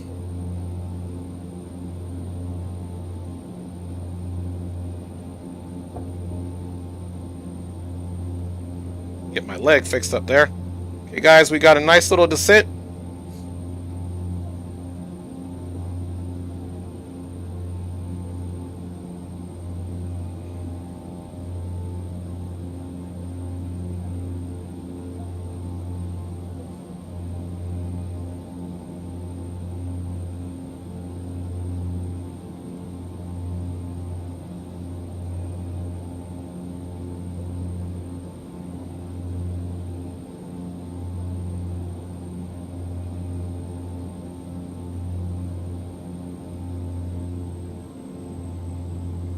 Bringing that speed back. We have 2 white, 2 red, which is what we want.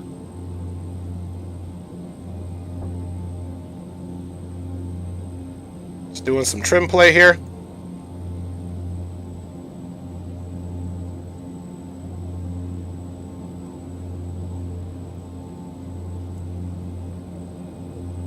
Speed is kind of right where I want it. It's a stable approach. Basically passing over minimums now. We will be landing.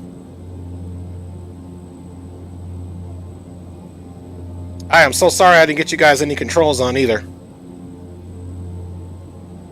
That's my bad.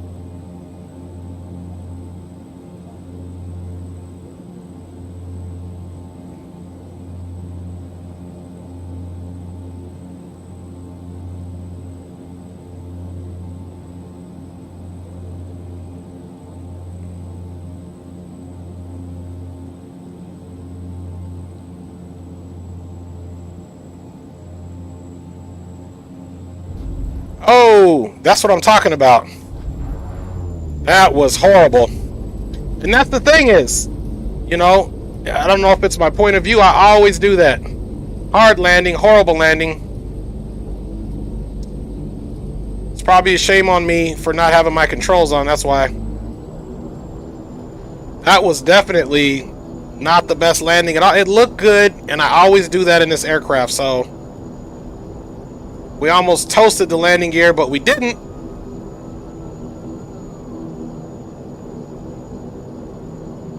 All right. I mean, we landed center line. Again, I told you guys I have stable approach. I don't know why my seat looks like I'm so far forward.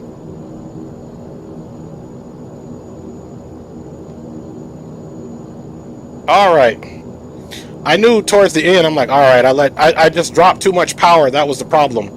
I dropped too much power at the end and had a hard landing. We're going to watch that on the replay. All right, let's slow our roll here for a second and get our landing lights off. We'll leave taxi on. We'll get the strobe off. Let's get our flaps all the way up. So hard, sucky landing, guys. No good on the landing, but we're okay. Let's get this down to minimum for a stable taxi.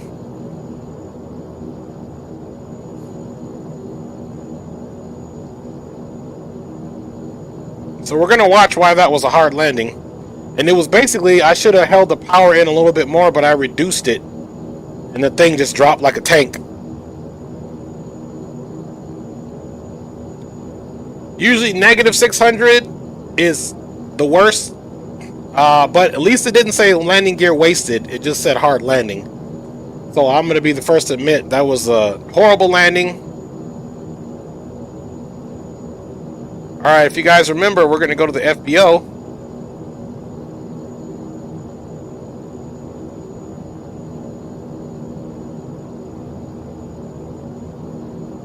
There is the terminal there.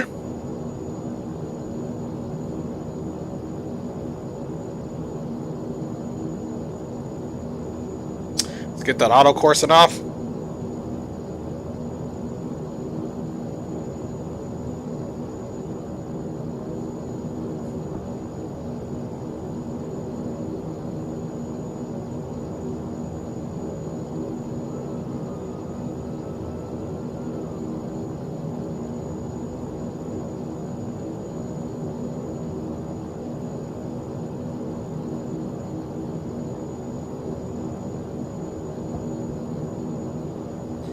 I know we can get this thing a better landing, so we'll see what else we do. Oh, I think I should shoot, I should have went to the look at this guy, he's over here pulling somebody over. Pretty sure this is the FBO. Let's check really quick. Park and brake is set. I don't think this is the FBO. I think the FBO was over here. But nonetheless, we're going to pull it in right over here, guys. We're just going to do a little 180.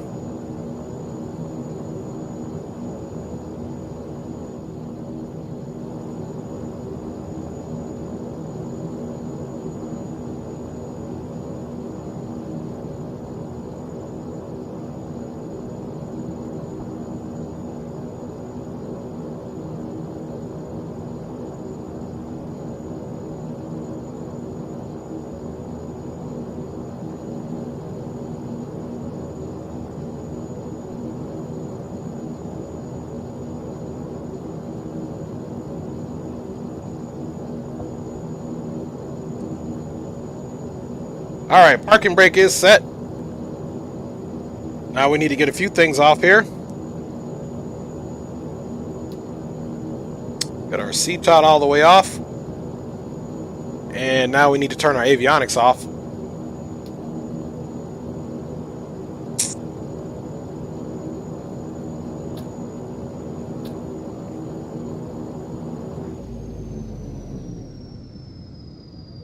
All right, guys.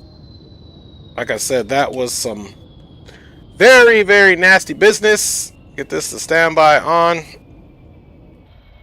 can see those props coming in there. And of course, let's also get our landing or taxi light off. And our beacon. And let's go back and look at this horrible landing.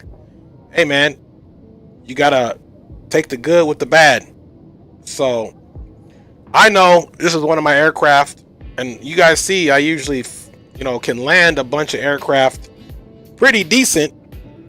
You know, this is one that I didn't land decent today, so let's go watch why not.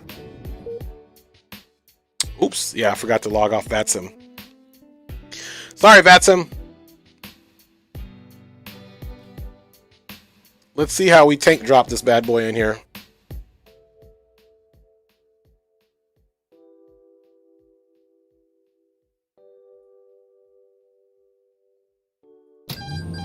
All right. So, she was inbound nice and smooth.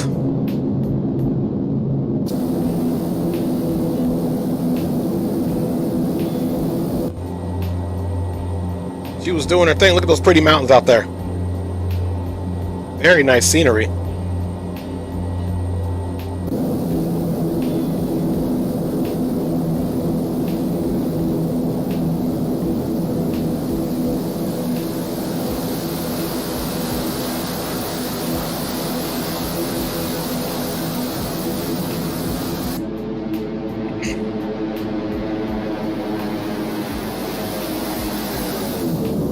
Like I said, man, the approach was looking good. We had, you know, 3 whites and 1 red right there if you look.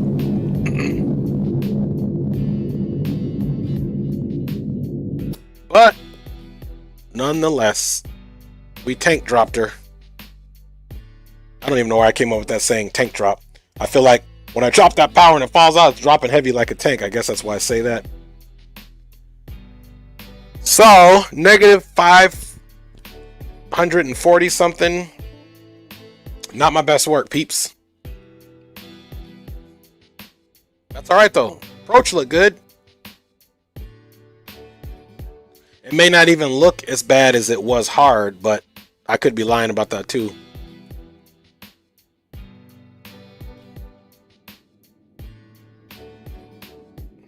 All right. So I should have kept that power in, but right there is where I tank dropped it. That's why it looked so hard. A little bounce. Boom. Woo! There we go. So passengers definitely got woke up in that. And that was because when I was coming down, I let the power out. So it just basically, you guys saw that, it basically just dropped like a sack of potatoes. Okay, so right here, I should have kept that power in and kept the nose up, but I let the speed go down and then bam. You know. Woof. That approach could have been way, way better. Way, way better. And I got to know with this aircraft not to pull that power back so much, and that was the problem.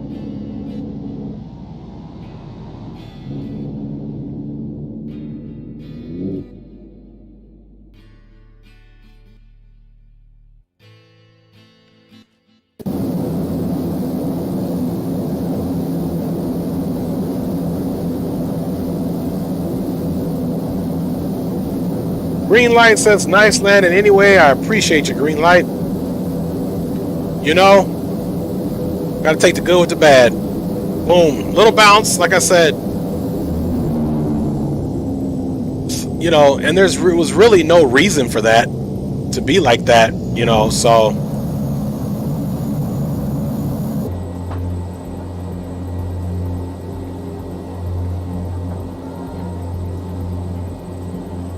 Let's take a look and see how it did here.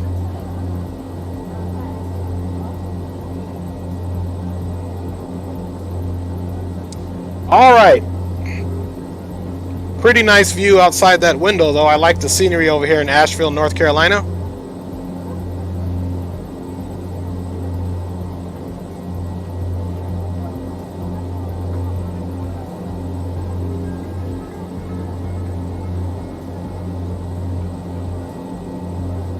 I'll check you guys out in the chat here in a second. Just trying to hold my head still. I don't want to lock the track iron, especially if I'm gonna do another flight here.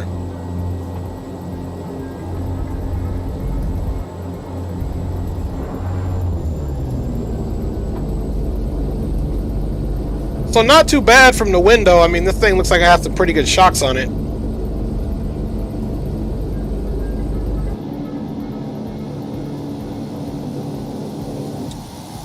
So, it definitely is what it is. All right, guys. Green light. Welcome to the stream. And, yeah, it is what it is. I'm going to text you right now.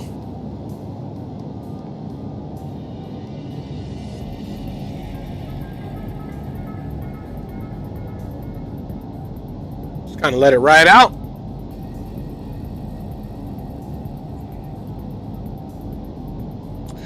Pulling off that ramp. Just going to kind of let this situation play out here. All right.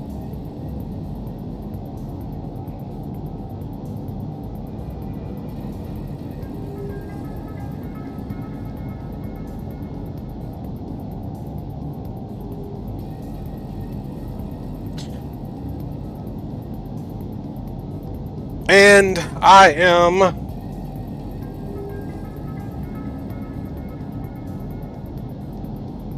so we will be more than likely doing a second leg somewhere. I'm just waiting. Green light's gonna fly with us as well.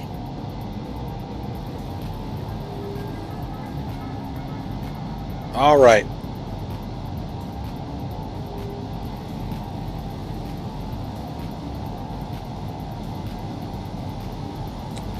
So we'll just watch her taxi in. And I'm really just looking to see basically what our next flight should be.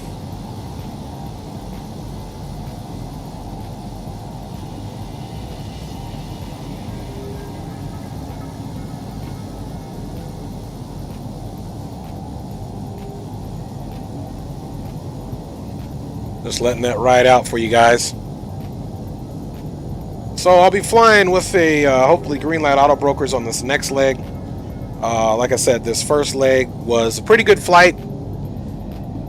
Definitely need some work on the landing.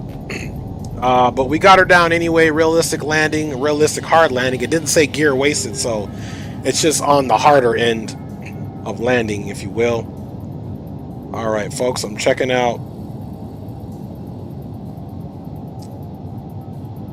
where we're gonna go next.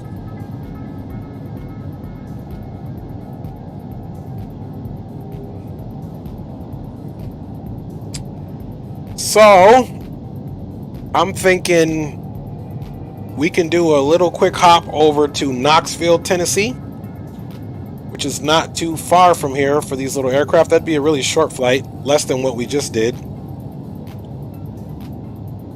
Or we can also fly into Winston-Salem, North Carolina. Or even Roanoke, Virginia. I like the Roanoke, Virginia. Let me see what I can find on that.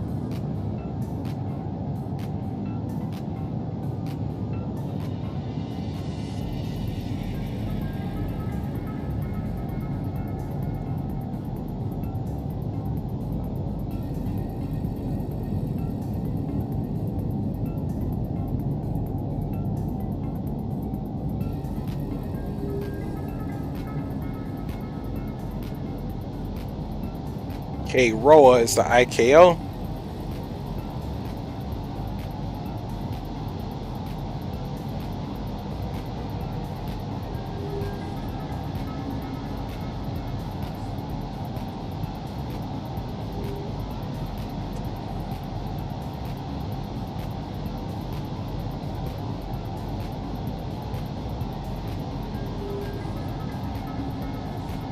do this.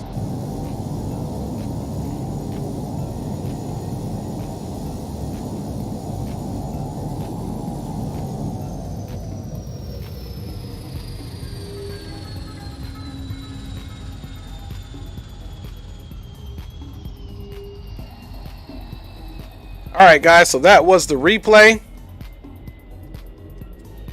Let us do a few different things here so we don't lose our battery power. Going to throw that GPU in, which you see is on the other side. Let's come up top really quick and get our ground power on.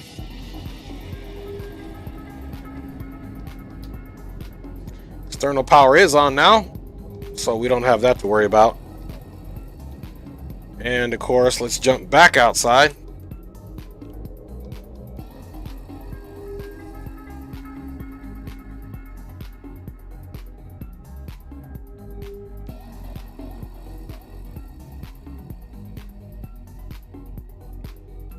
All right, this is kind of where we're going to chill while we do flight planning.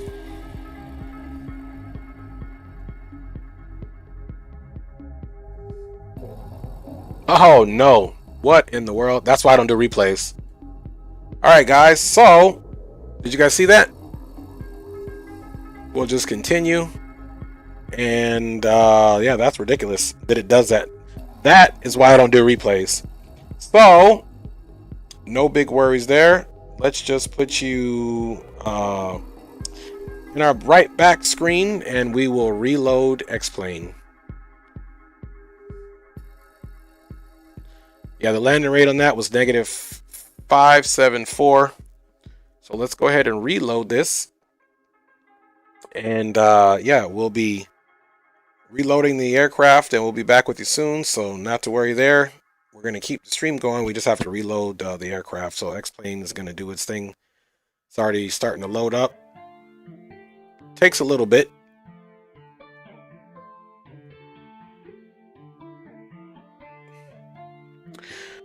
All right, so we're going to load back up in Asheville.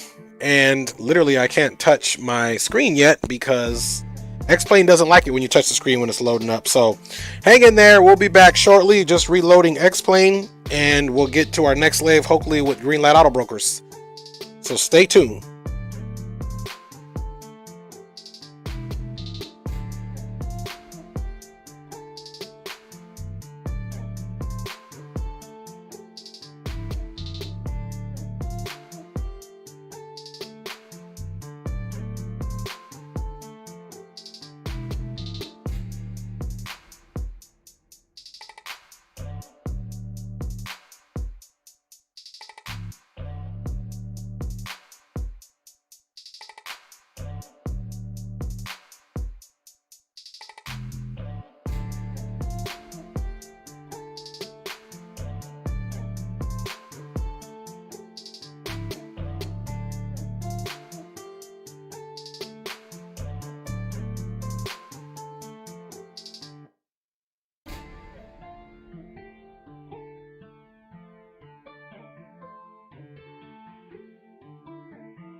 All right, guys, I'm still here with you. X-Plane is still loading up.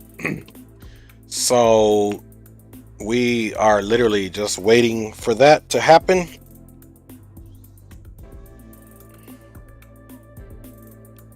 That's all we're waiting on. For X-Plane to initialize. Once it does that, we'll get back and going. We just did a replay, and then at the end of the replay, I hit the end of replay, and fortunately, we already landed in at our area where we were parked, but the simulator decided to crash. So, X-Plane is just loading up. It takes a little bit longer, I think, because of the Vulcan on X-Plane, but it's still loading up. It's the initial screen. Once that gets past that, we'll get right in and start loading it up and see where we go from there. So stay tuned. Literally, we will be right back as soon as X-Plane decides to show up on the screen, which it usually takes a few minutes, so I'm not worried about that in the least, and then we could get going.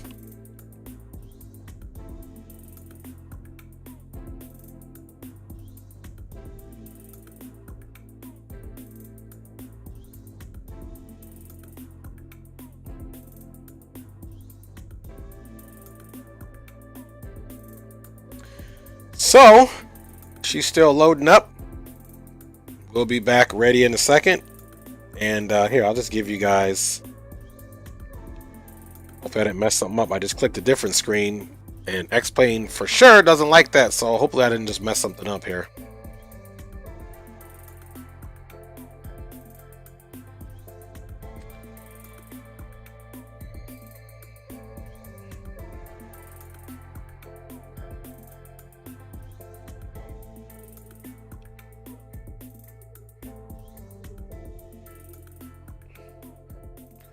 All right, see, as promised, we're still loading up here. Hopefully it'll still initialize, even though I'm messing with this screen and messing with the mouse. X-Plane, for whatever reason, does not like you to open anything new up. So it's still initializing, and I'm hanging out with you guys here. Just checking some old phone messages here.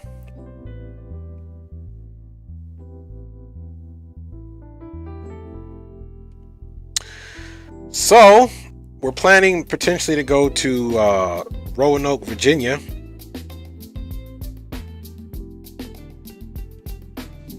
Again, I don't want to open up any more screens. Hopefully X-Plane is still going to start. I don't know why this thing takes so long.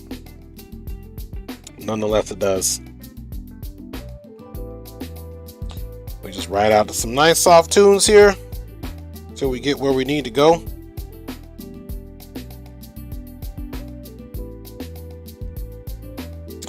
All right.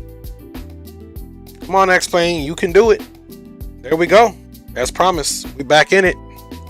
Trying to wait for a second here for green light to let's go ahead and set up our rudders. I always calibrate this before I come in, just because it makes a big difference. If not, these things will be super sensitive, and like I said, it's super glitchy. All right, we'll wait for that to finish calibrating. Let me check here with my boy Greenlight. No turbo prop. Maybe I can fly my ERJ 140. Cool, we'll do that then.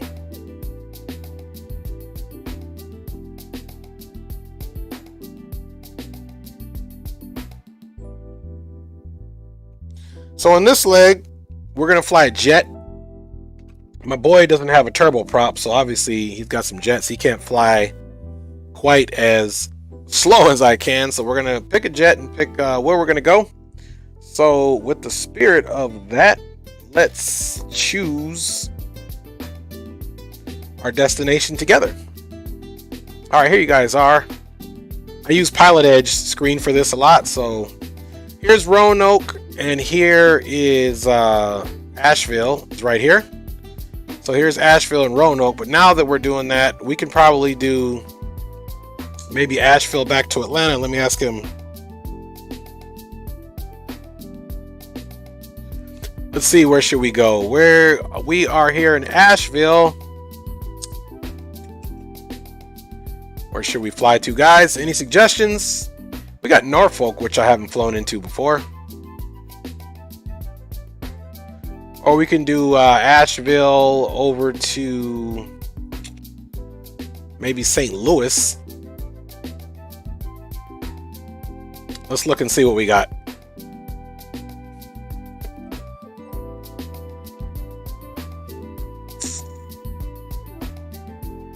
Let's go this way right here. Let's see, we're gonna browse AAVL, and we're going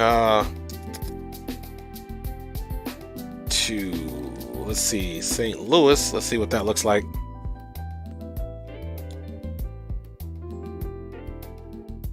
Okay, no results. Let's try K-Roa. So we got one there, but it's not a jet, so we won't do that. So let's get this out of here really quick. I'm gonna figure out where we're gonna go for sure. Let me check the stream out. All right, so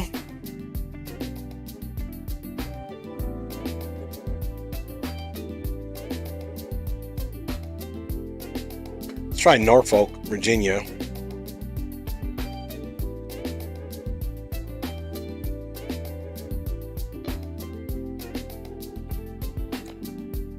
Norfolk, Virginia, Corf.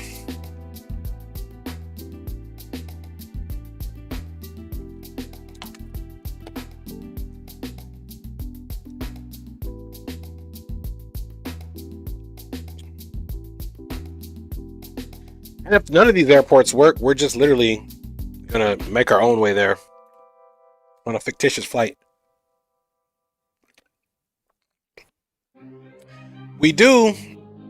There is actually an A320 that flies over to, let's see, so it's not a whole long distance. This is perfect for a regional airliner. So we do have this flight here. Of course, we're not going to be flying this. It's a Legion Air A320. As for regional to Norfolk, so this is a real flight. Obviously, it won't be with Legion Air, but that's what we're going to do. So let's check out exactly what aircraft we're going to be using. So let's go over here to New Flizzite. And let's see what we're going to pick here. Something small.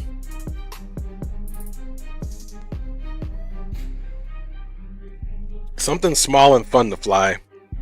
I don't want to fly the Embraer or the ERJ 145. I just kind of flew that. Although I could, technically, fly this ERJ, which is super simple to fly as well. It's got a weird FMS. What do you guys think? ERJ or either ERJ or a CRJ?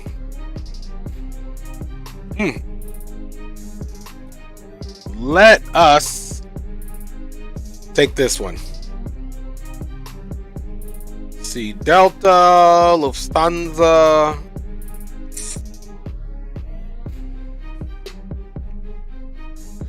We'll do this American here.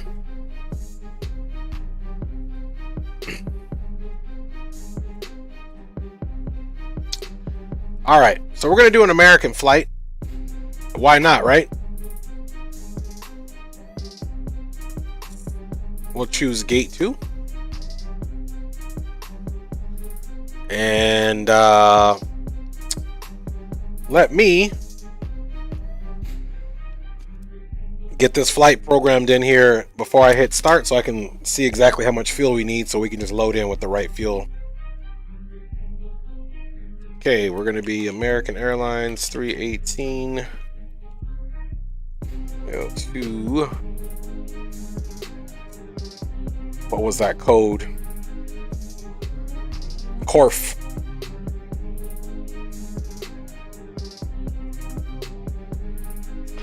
We're going to do it in a CRJ 200. I'm still going to get back in that Saab one day and get us landing better. Let's see what this Airbus does for his altitude. Flight level 310 is what I'm going to do.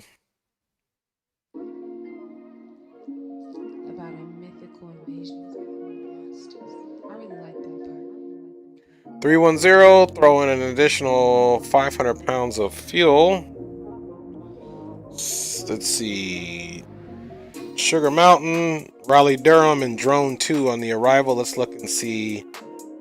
Yeah, we could do that. They did Nuts Drone, but we'll do SUG. Yeah, we'll do that.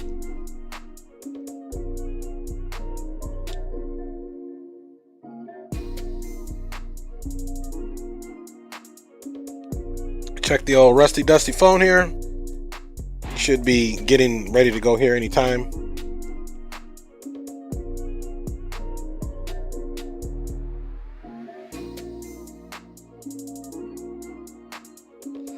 All right, so we got our flight plan, 58-minute flight. Let him know where we're gonna go to.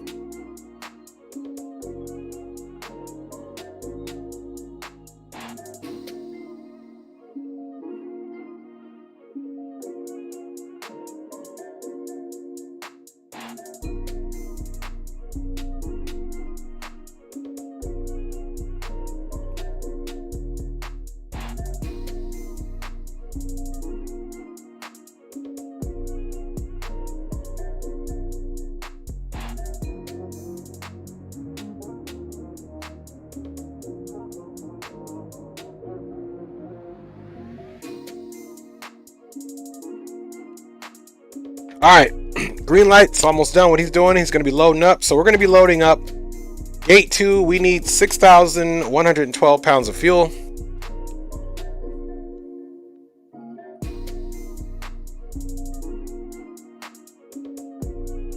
$62.16 is fine. Payload. I like to fly heavy. Done. Boom. There you go. Now, for sure, I'm not touching anything until this thing loads up. I'm not even going to look at the chat. I'm not touching anything because X-Plane will most certainly crash like it just did.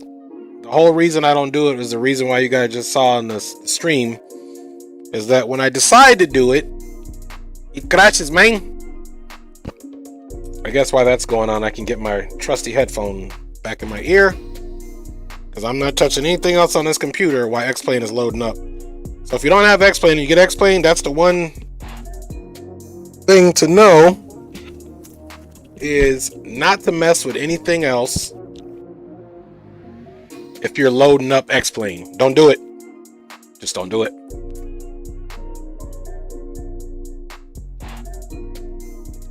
All right, this will definitely be a faster load than X-Plane loading up period.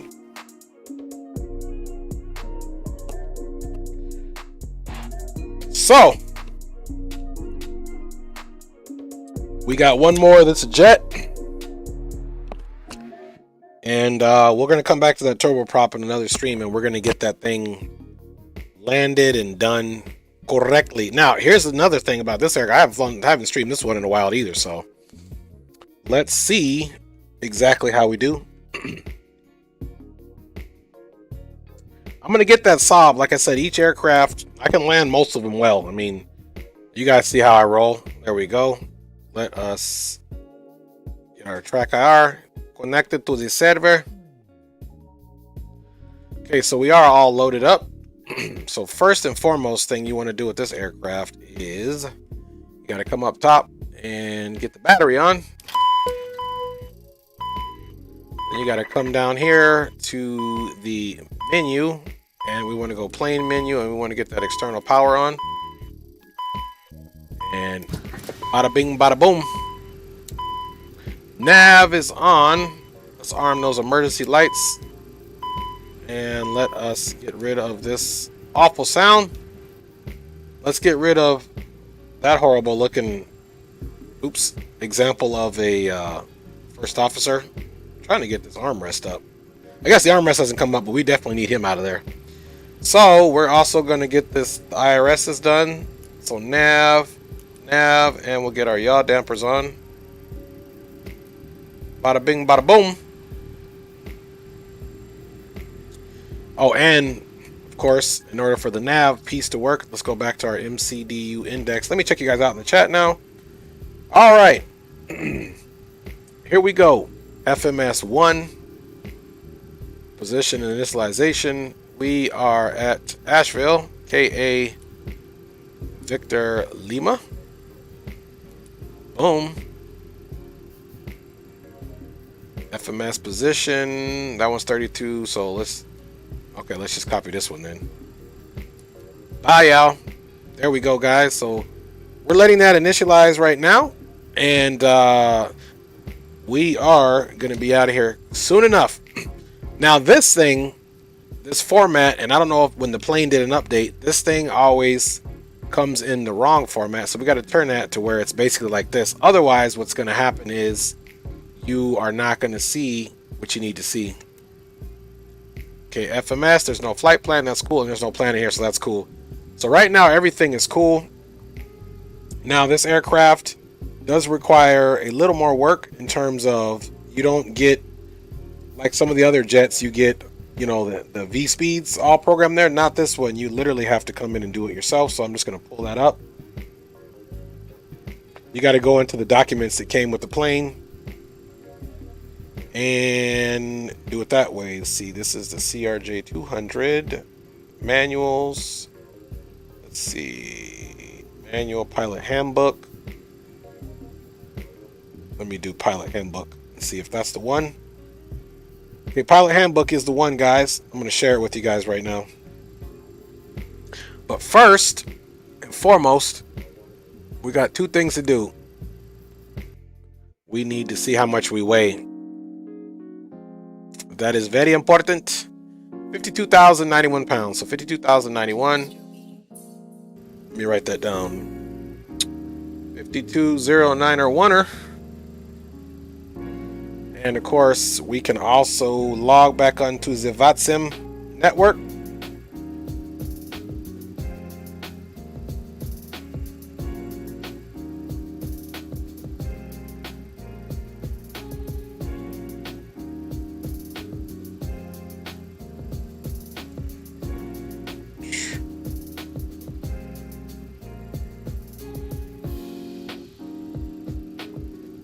CRJ2.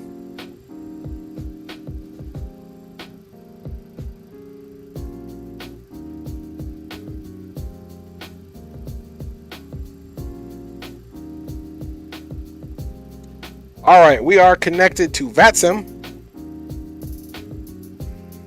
And you know what? If there is, you see here, you see what we got for, I thought I saw something. Okay, we've got Indiana Center, but if there's no people flying online in this area, which we're straight, because we're going to Norfolk, should be just fine.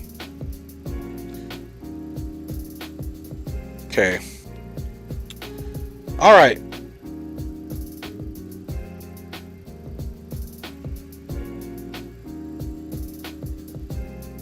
All right, he's loading up. Let's make sure we are on the right frequency, of course, 1228, which we are. And okay, let me show you guys. So we said we are 52,091 pounds. Now let me show you guys the type of work we got to put in here. So we're going to bring this over here while he's loading up. So this one has all your checklists, obviously, which if I really wanted to be on the ball, we'll go through all this, but we're not. What we have to worry about is our takeoff. Flaps 8 or flaps 20. We're probably going to take off flaps 20 because the field is shorter. So we need to look at the pounds. Obviously, we know we're 50,000 pounds. I like to fly heavy. We were 5291 to be exact, so we're pretty much at the aircraft's limit. Here's 53, here's 52. All right, so these are what we need to put in. V1, 136, 139, 145 for V2, and we're flying at flight level 310, so we'll be between 300, so our VFS is 215. So that's how we get those speeds there, guys, for this aircraft, if you're wondering.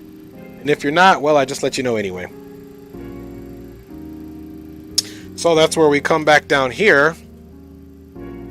And we're going to start messing with this here. So let's get our final one. We said is going to be 215.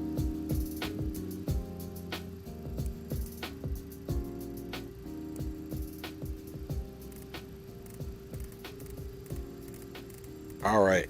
So 136.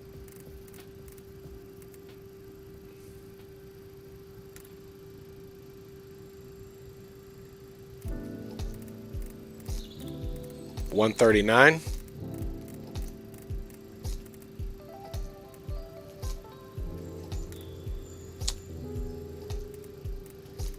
$145.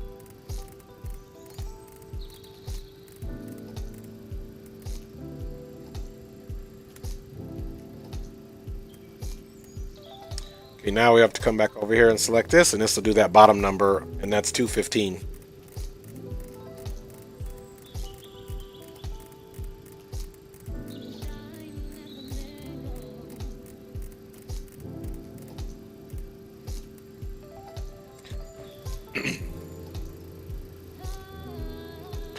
Alright, stab trim, just checking everything else out here on this lower pedestal.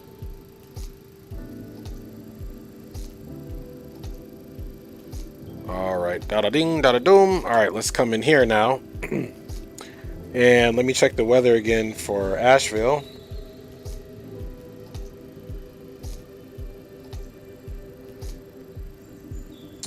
So weather for Asheville is still calm, so we're going to do runway 17, of course.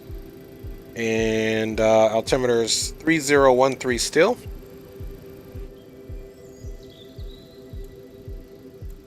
So there's our altimeter, and it says no flight plan. Let's fix that up. So now we'll go in here to the flight plan, and we're going to Corf.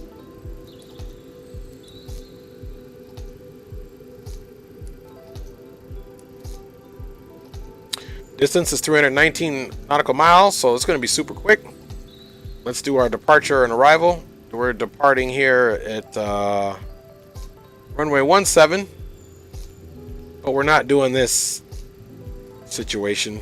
Well, let's see if we did do it. Let me see what that departure looks like anyway.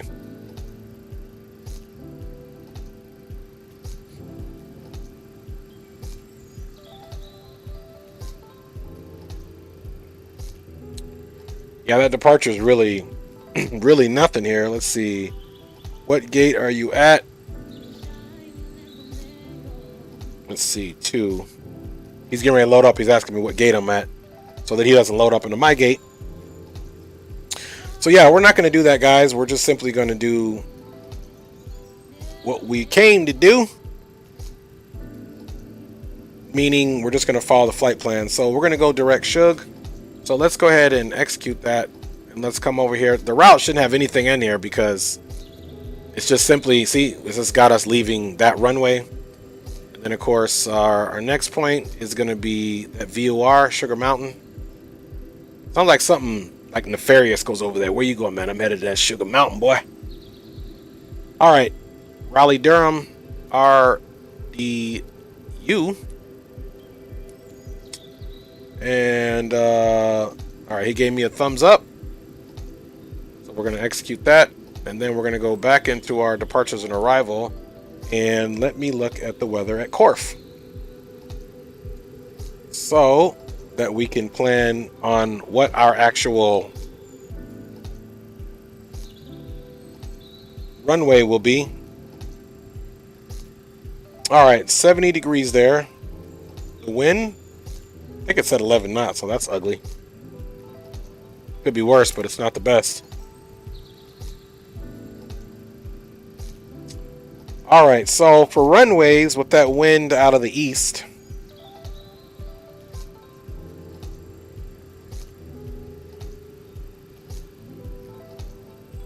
runway 5 looks like what it's going to be.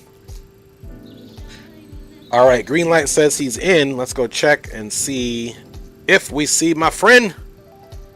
Actually, let's go up this way. Let's go outside of the aircraft. I see him right there. There he is, Envoy 1877. There he is there. So now we've got the 2 aircrafts. So guys, this stream is going to be the bomb now. let's turn the music off and do a little mic check now. Let's make sure we got the radio on, and let's make sure my VATSIM, sorry about that guys, I'm turning my head and turning you guys right along with me. Let's make sure my VATSIM is all gravy.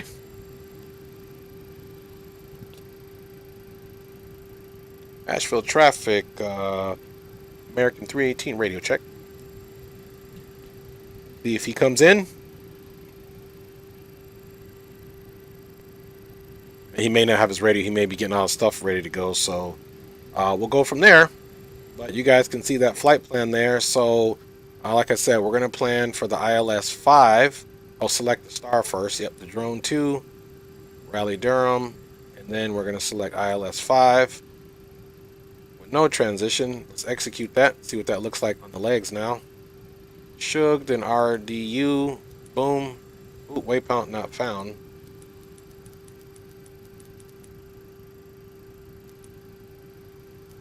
There we go. Execute that. And then from drone, obviously then Kaylee, let me look at the approach. Asheville traffic light check.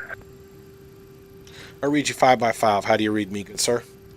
Okay, we're good. Now, just real quick, we're going from here to Kilo Oscar Foxtrot or Papa November. It's Norfolk, so it'll be Kilo Oscar Romeo Foxtrot Corf. Romeo Foxtrot. Okay, not a problem. Yes, sir, and take your time. I'm pretty much all done. So anticipating our departure on runway 17, and then the first VOR is Shug Mountain, which is SUG. Quick question, what flight plan do I have? I have SUG, Raleigh Durham, and the drone to arrival. That is the one, good sir. And I already checked the winds. It's out of the east, so I'm planning on ILS 5, runway 5 into Norfolk. Okay, I'll go ahead and check the weather, and I'll get right back to you. Stand by. Yeah, roger that. I'll stand by. All right, guys. So there we go. We got our brother on board, and we're going to make it happen today, guys. So ILS 5 from Kaylee. Let me just get this into my Navigraph as well, guys, and we'll get out of here. I promise you, this isn't going to be hard at all. Norfolk.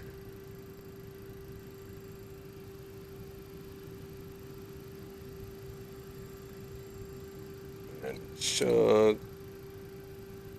RDU, and then drone 2. So now what I'm doing, basically, I'm looking at my Navigraph here, so I just put this flight plan in. So now I want to see the approaches. Let me see if I can make this thing wider while he's checking the weather. So we did that. So now we want to, we want to come down here, and maybe I have to make this a little bit bigger. There you go.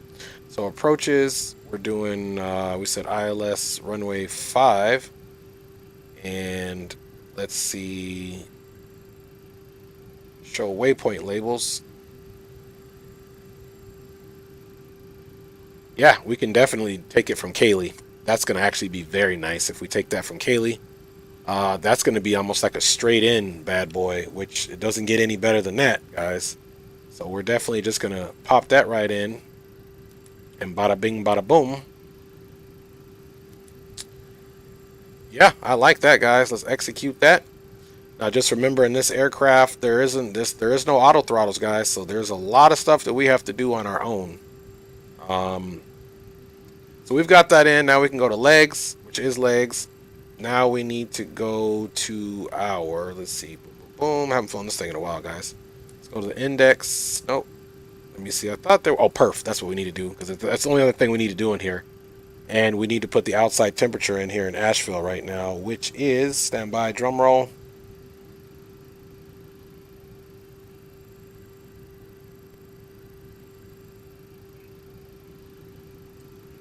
Drum roll. Weather is, temperature here is 18 degrees Celsius.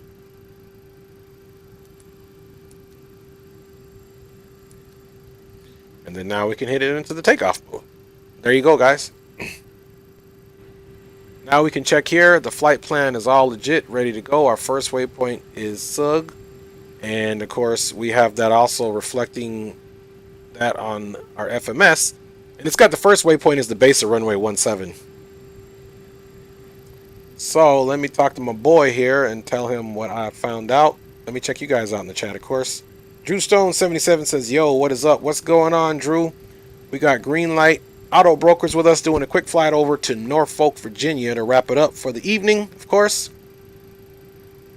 Double check. Boom, boom, boom. Okay. So it looks like Casey is going to definitely be great. Yeah, Kaylee. So instead of openly talking over the mic, yeah, there's nobody here in audible range, so we're just going to do it that way. So if runway 5 works out, I found the transition Kaylee is perfect because that's basically northeast of drone, and it'll give us basically a straight in to line up for that approach for 5. Yeah, I looked at that. That's the perfect. Exactly right. We just have to make sure we meet those altitude restrictions. We have a hard one at 19,000 and one at 11. Okay, let me check that out. Let's see. So we are, let's see, drone 2, 21. Yeah, we got one at 11 at drone for turbojets. And then at Kaylee,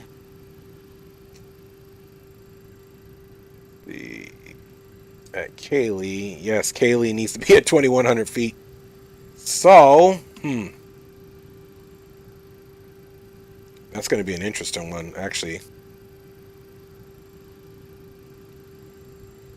So the distance at 11,000 DME,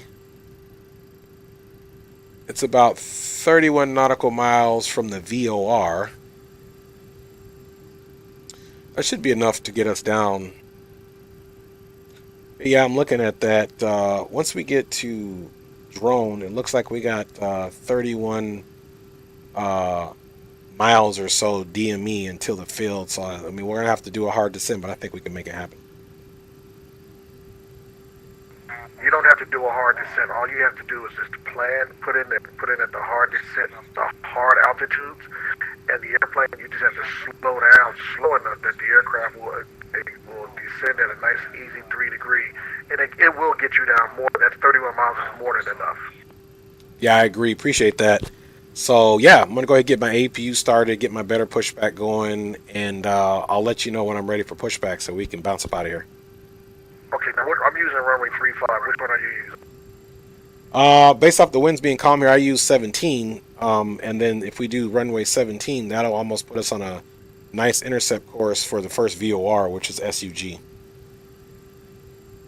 Okay, well I'm gonna do 35 just because I want to climb out, and I'll just go ahead and turn that and it'll give us proper spacing. Okay, roger that. Yeah, and that should work fine. Just simply because the winds are calm, so that works out perfect. So that way we can stay a little bit further apart this time, so I can have plenty of time to get down and make sure I have the camera on so I can watch you come in. Okay, no problem. Thank you. All right, guys. So you can see that bit of planning is taken care of. Drew Stone says big up at green light. So let us get the controls on now, because otherwise I am going to forget, folks, and we don't want to forget. So let's go up top now and get our beacon. Well, first of all, let's get our power onto the APU and start the APU, of course. And now we're going to get our beacon on. Let's get our logo on. And we'll get our fuel pumps on here in a minute. APU's in the start mode. Here's our probes and bleeds that we'll get on. Our packs. And our landing elevation into Norfolk is...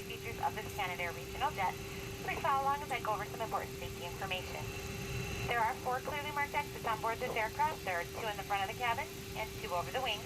Please take a moment to locate the landing elevation is 18. These exits may be behind you. In the event of a power loss, follow the floor illumination strips to the exit. So let's get that APU generator on. So we got the pumps on. Of course, we need that an isolation valve. And we need to get the APU generator to the on position. Let's get rid of the ground power. Please secure your own mask before assisting others. We got to come back here to the MCDU menu, plane menu, and get rid of that. Actually, let's get it on perf. Legs is looking good. Let's go back to the first page. Sug RDU, perfect. So we got a stretch here between Shug and RDU of 172 nautical miles, which is cool. So let's get back on our thrust limits, because we're going to have to put it into the climb mode once we get up into the air. Let's see.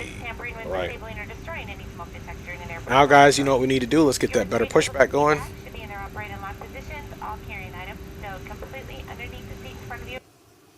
Of course, you guys know the first one's not going to work. And let me pull up my charts here back to this runway, since I don't have any fancy charts on this aircraft. So where we are located at the terminal, we got a long taxi on Alpha, so we'll go nose left.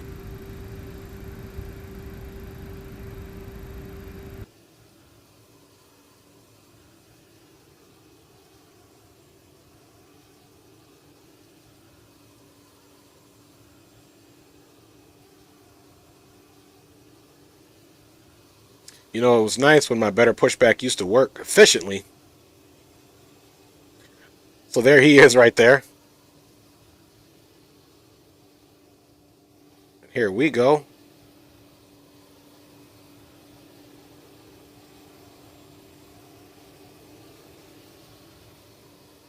Ground to cockpit, plan acknowledged.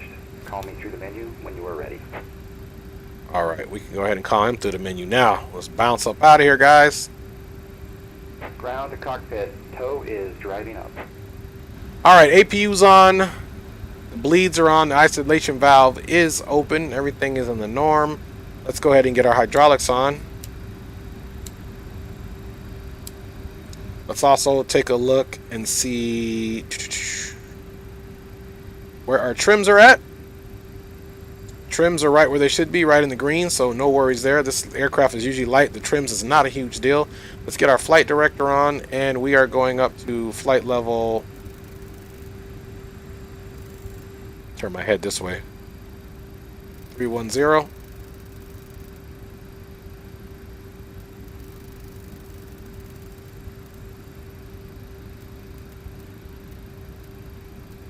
Okay, all doors and hatches are closed, ready to connect. Now we can also get our vertical speed there. So we are definitely going to have it on the navigation, and we're going to have vertical speed. Windshield strap and adapter in position.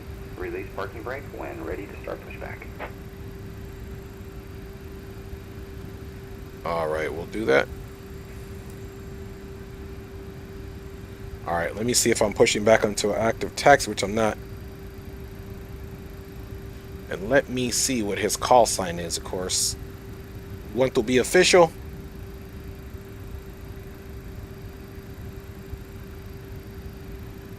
True Stone says, better pushback. Got it, man. That thing is always doing something crazy, man.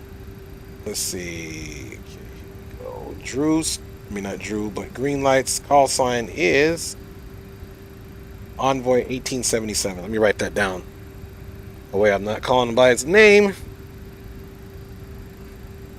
Asheville traffic, American 318 is at gate 2. We'll be pushing back. Nose will be facing north for taxi to runway 17 on Alpha. All right, so we got his call sign done. Let's go ahead and lastly but leastly, we got to get our transponder on. Let's see, boom, boom, boom. There's that.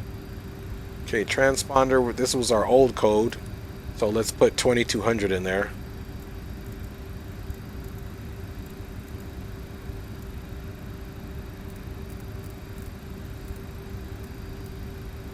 And we'll take the transponder out of standby, and let's get this back up here, which we're not going to be changing it. So the transponder is on, and let's go ahead and release the parking brake.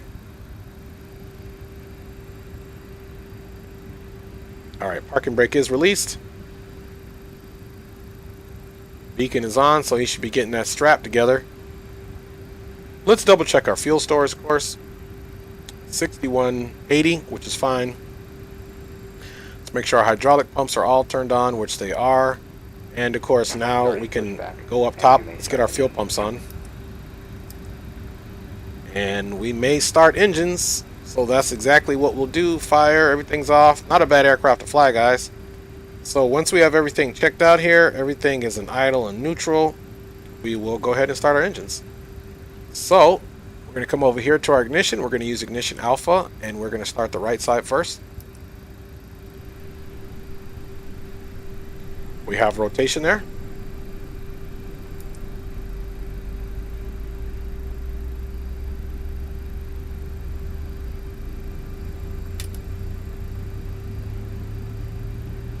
Introducing fuel in there. I feel like I should get the volumes up a little louder now. You guys tell me how the volumes are on this thing.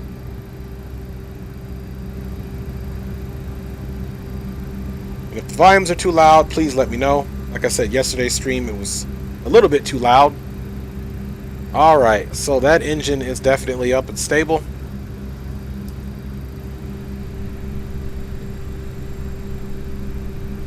See here, we got our rotation on the next engine.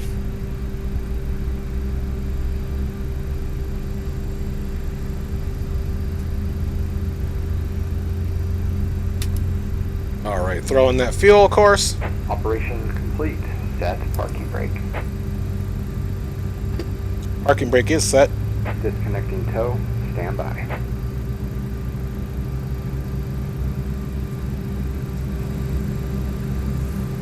Alright, I turned the volumes up a little bit. There's Envoy. It almost looks like a Fokker. Alright, tows are disconnected. There's Alpha. I think we can just taxi out right that way. So let's get our generators on now. Generators are on. SUV regional traffic. Envoy 1877 will be taxiing. Pushing back. We'll be taxiing via Charlie to Alpha to runway 35 for departure to the east. SUV traffic. We'll be on the right. We'll see you next time and have a great flight. Alright guys, let's get our flaps to take off. APU generator is off. I said we're going to do a flaps 20 takeoff. Right there. And our rotate our V1 again confirmed 136, rotation 139, V2 145. And everything clean at 215 for our VTO. So there you guys go. We have the FMS charted on our HSI as well as our ARC here, and we can see everything there. So that's good. Total flight distance is 331 nautical miles, so we're good to go, guys. We are good to go. We will hit our chronometer. You guys like that little accent I'm coming out with? Let's go ahead and double check. All right, let's do our flight levels, our flight controls check, and then get out of here, main. All right, guys. Full back, we're up. Full down, we're forward. Neutral, aileron left, aileron right. And feet on the rudder pedals. My Russian accent again. Rudder right and rudder left. Cool, cool. And of course, we're going to arm all this stuff here for our takeoff. And let's get our taxi light on.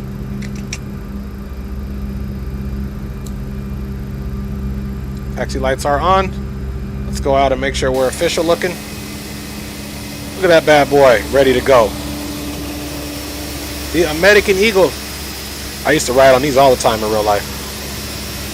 Alright guys. I feel like I need to see where the parking brake is at. I think it's on this lower pedestal here. Oh, it's right here. See this little black deal? Parking brake is released.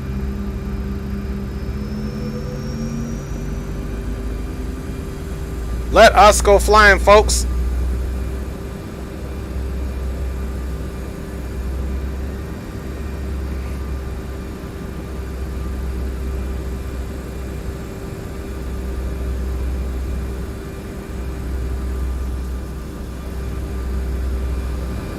Alright, I feel like my sitting space here is okay.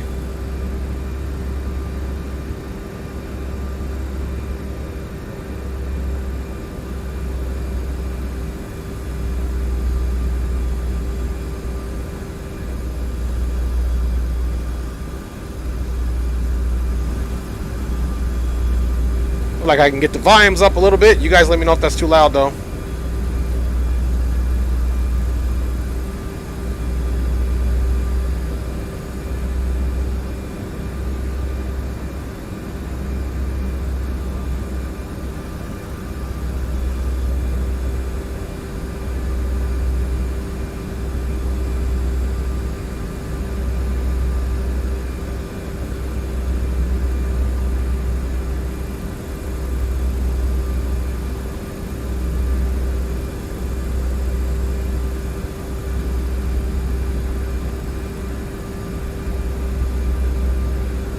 Alright, we are out and rolling here. Welcome aboard once again, everybody. If you're just joining the stream, please smash that like button. This is our second leg, different aircraft. We had a hard landing of -547 in the Saab S340. Everything else in that flight was beautiful, except the landing. You know, and I've had a hard time landing that ever since I've owned the aircraft. I don't think I've ever even gotten a butter in it. Just great landings. So I know what the problem is. You got to keep that power on that turboprop pretty even. You know, once you're coming in. Alright, we can get the APU stop now. Turn that power off. Gets rid of that little message over there.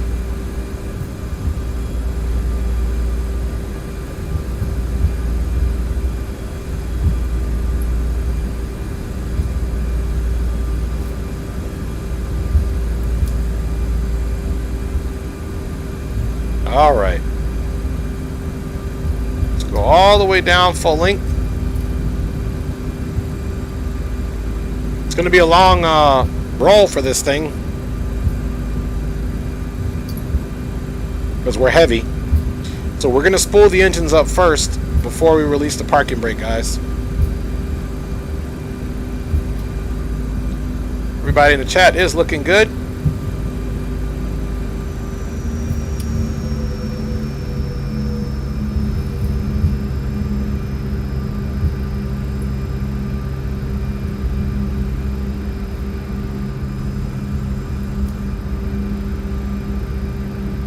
Asheville Regional Traffic, American 318 will be entering runway 17 for immediate departure. Direct SUG, which brings us out to the east for Asheville traffic. Climbing unrestricted up, flight level 310. Alright, guys. Slow our roll up here a little bit.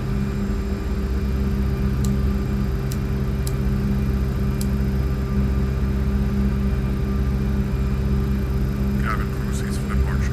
Alright. Cabin seats for departure.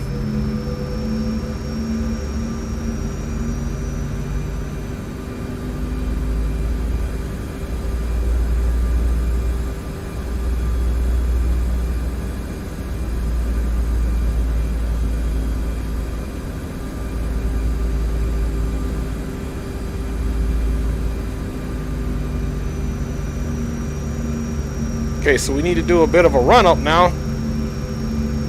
Let's make sure our GPS has us direct, of course. Okay, we're direct SUG here. Perfect. So we're going to go off to the left. As you can see, we need to basically turn a heading on 99 or so, or more than 99, maybe like 120, so we can be on that intercept. Let's go back to our perf. So we're going to have to put it in climb mode. All right, here we go, guys.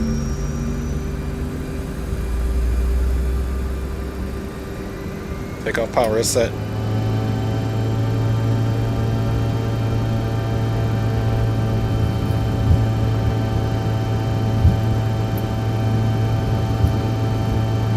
Airspeed is alive.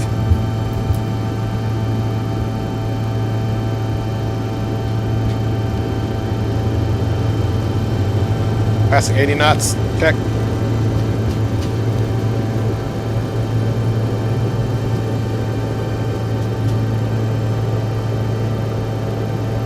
On a rudder play here. Okay, V1, rotate.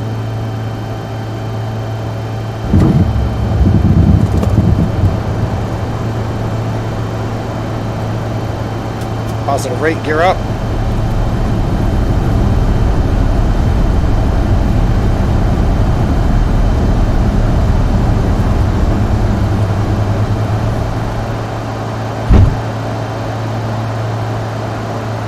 Asheville traffic, American 318 is clear of runway 17 climbing up to east.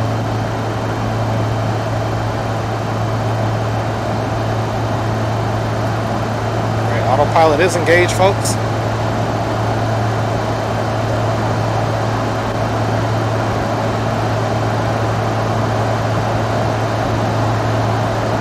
Alright, coming back on that speed.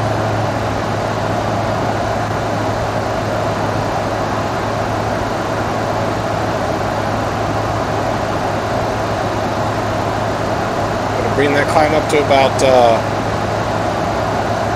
2,000 feet, and we need to get into climb mode now.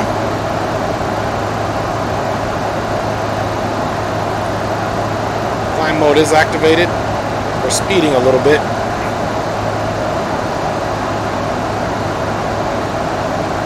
Alright folks, so we are up and at 'em. Let's get those landing lights off.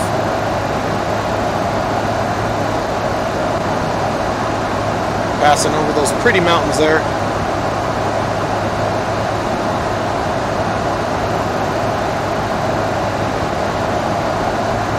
We're still speeding a little bit, but that's okay. On course we go, guys. Here in this Canada Regional Jet CRJ 200. Looks like we're going to be going up into the soup.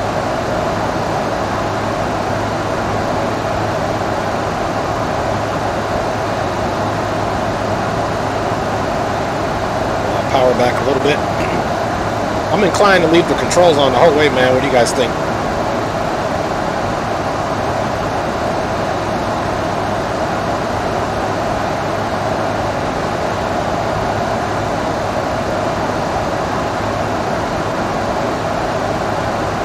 Alright guys, we are doing good. We don't have anything on our enunciator panel, which is good. Cross check, and as you can see, gear is up and flaps are up and clean, of course. Just double checking all that. APU is off. Aircraft is climbing on autopilot. Lateral navigation is activated with vertical speed climbing up to flight level 310. You can see those winds are not too significant. Now we are going direct to Raleigh-Durham, which we have 173 nautical miles to go.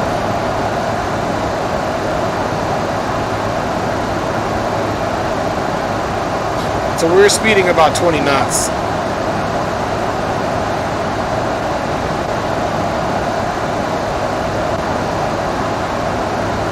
Into the clouds we go.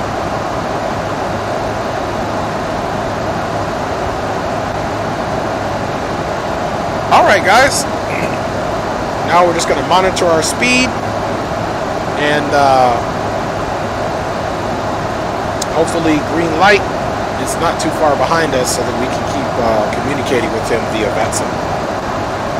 I feel like I'm a rebel right now, living on the edge, not having filed a flight plan, but that is how we get down, folks.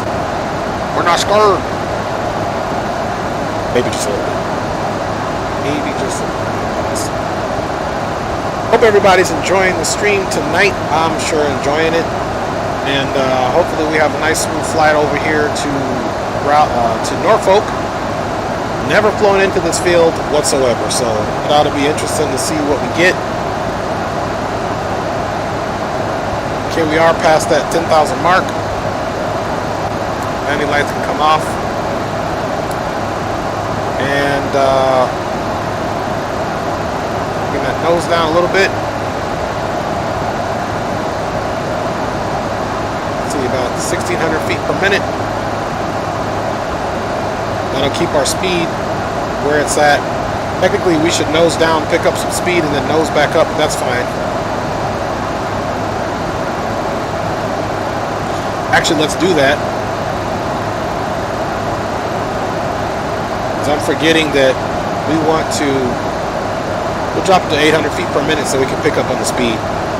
We want to stay far enough ahead from green light so that we can get down and be positioned so we can watch them land.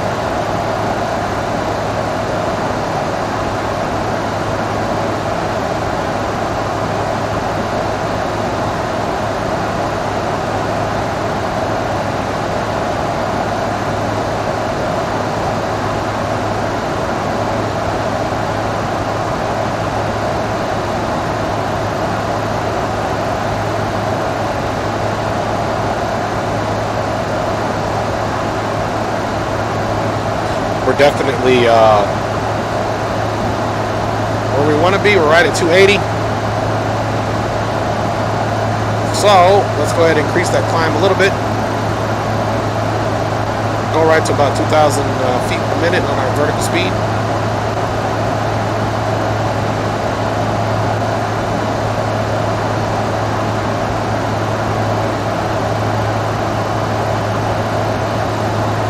So there you go. Yeah, I was looking for this. I forgot there is no actual IAS mode on this either. It's straight U in the throttles.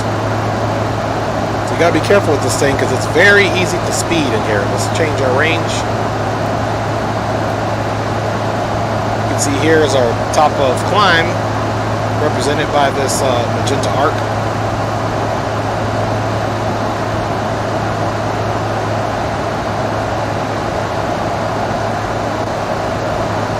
We are above the clouds here and rolling. Of course, we forgot our chronometer. You guys didn't remind me. Shame on you. Okay, shame on us. If we're being honest, shame on us.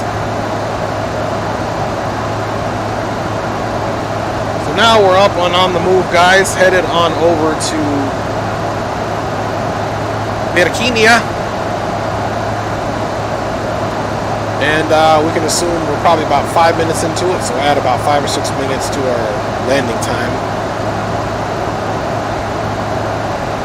I need to put something on here, like a big white letter or something. Hey, make sure you're getting that clock started.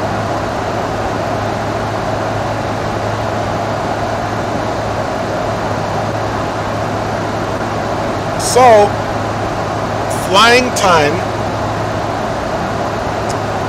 is 58 minutes, so we've got about 50 minutes to go roughly until we are landing in Norfolk area.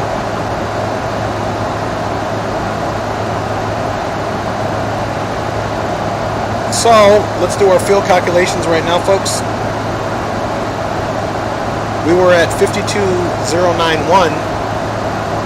The trip only takes 2,367 pounds of fuel, which we can just round that up to 2,370 pounds.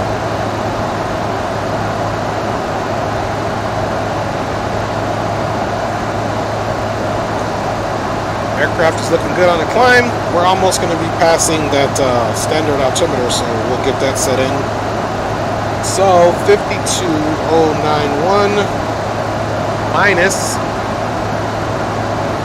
let's go ahead and click this in the standard. Alright, we got 29902 in there.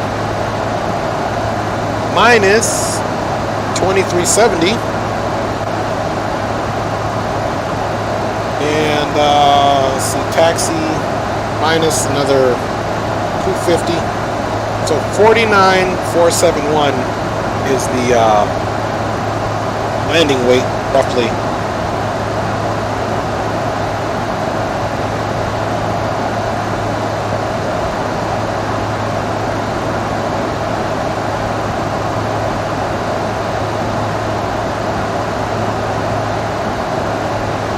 So, at flaps 30, or let's see, full flaps, VREF is 146. I'll just leave it up on this page here. VREF is going to be 146.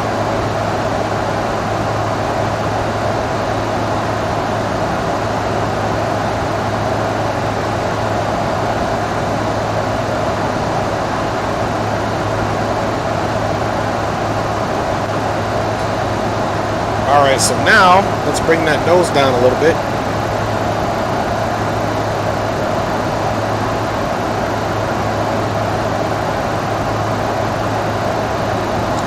keeping our speed right where we want. We're at 1,700 feet per minute on the vertical speed. And we are not doing too bad at all. Let me know how those volumes are working out for you.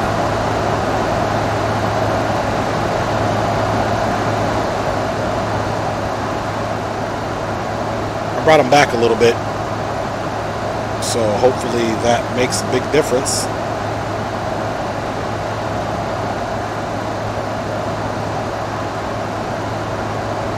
I'm a super nice guy, you know what I'm saying? So I want to make sure you guys don't have them blown out eardrums that I gave you guys the other day. Guys, if you're just joining the channel, please smash that like button and subscribe so that we can grow this thing together and I can give you more of what you like. If you're already a subscriber, please like, and everyone please share it out. Light Sim is for everyone. I don't care what people say. Light Sim is for everyone. So let me look on the scope now.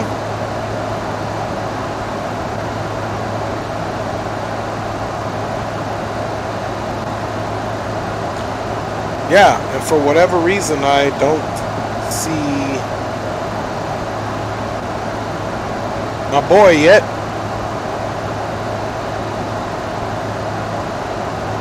Let's refresh. I don't see him in the air yet, so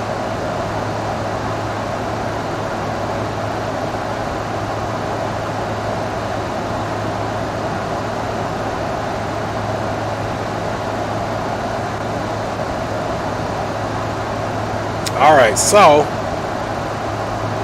here's us. There's Asheville Regional, and then here is Norfolk. Right on. I was hoping maybe we were going to come over the water and come back in, but we're basically going to come up and do a northeastern initial approach, and then take it on in to runway 5. That's what we're doing, man.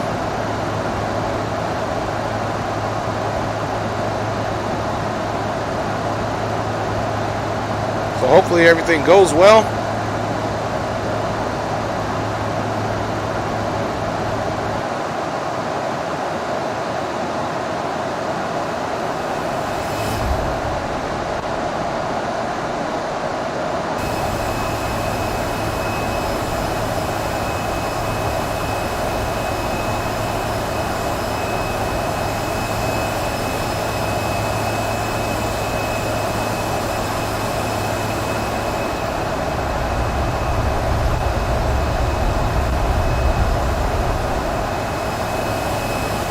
That's a good looking plane, man.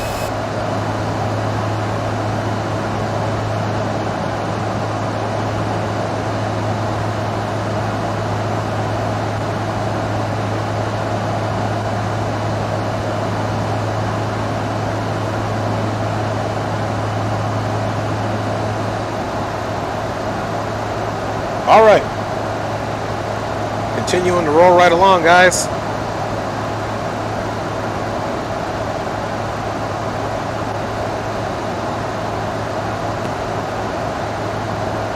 So this thing's going to go really quick, passing flight level 270 or 27,000 feet.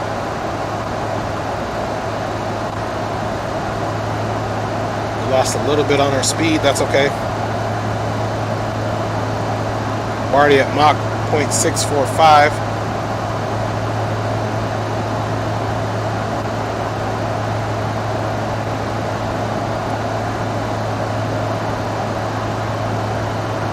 So 104 nautical miles to RDU, which is our transition point as well. And then we start the approach into the Raleigh-Durham area.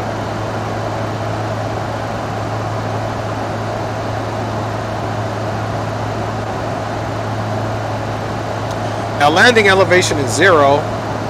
Basically it's 8. So if we look, I'll show you guys in a second where you need to pay attention to that on the aircraft. Okay, so we're coming in on the Drone 2.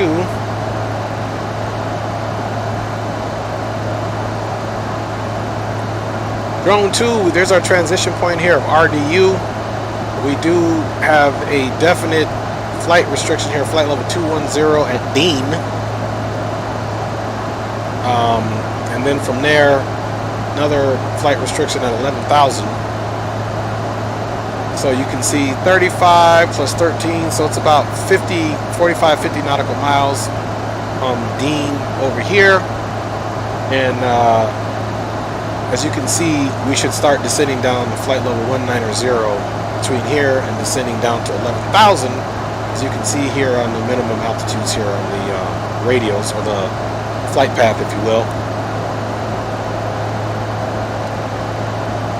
And then from drone, we'll be picking up our approach for runway 5. So we're going to get the ILS and all that stuff on there now. So we can see it's 109.10 with approach course of 47.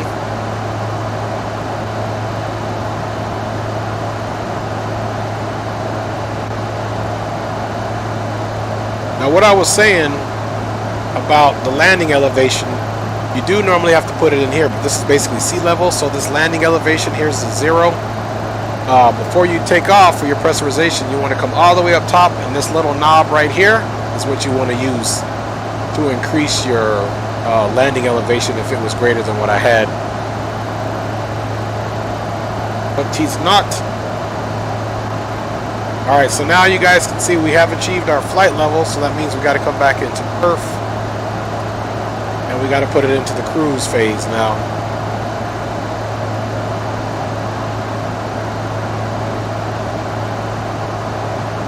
So, our first restriction is 10,000 feet, right? So if we need to be, I believe it was Dean. Yeah, if we need to be at Dean at flight level 210, then we definitely have to make sure that we are descending appropriately.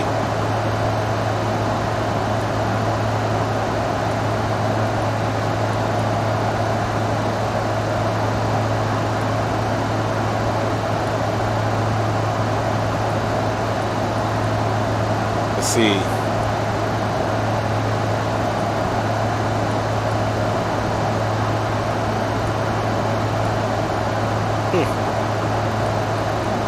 I don't even know if it lets you put any altitudes in here. I've never tried, but I'm just tinkering around with it now. And I guess it doesn't.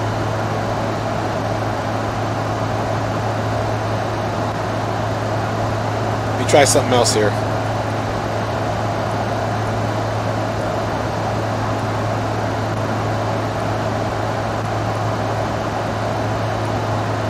Yeah, so this is worthless. Which is okay, because essentially there's no vertical navigation assistance or anything in here, so. Green Light Broker says he is airborne and on the way. My man is airborne and on the way.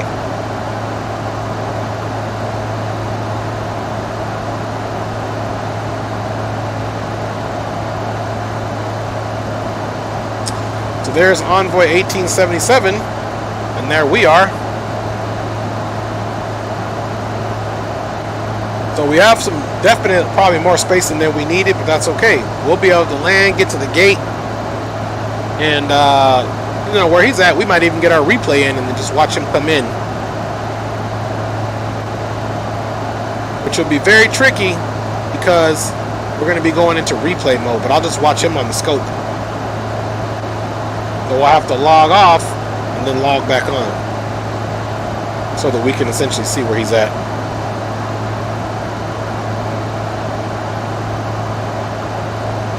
Alright, I like where our speed is at. Let's get back down here. So we got 10,000 to descend to get to Dean. So once we get direct to Tango Yankee India is when we're going to basically start a nice little descent down to flight level 210 so that we're not rushed. It's only going to take about 30 nautical miles, so we'll do a nice easy descent.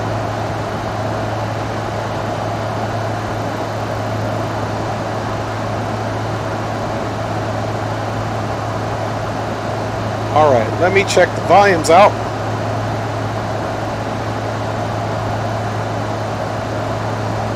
Captain Shaquille Oatmeal says, yo, yo, yo, what is going on, Captain Shaq?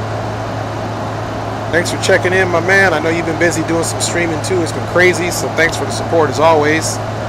Greenlight and I are just doing one last little leg here from Asheville Regional on into Norfolk to close it down for the night. Shaq, I know you've been doing a lot of streaming, so big ups to you and your journey, and of course, nothing but love. Support you in any way that we can, brother, as I know you do us, so appreciate you.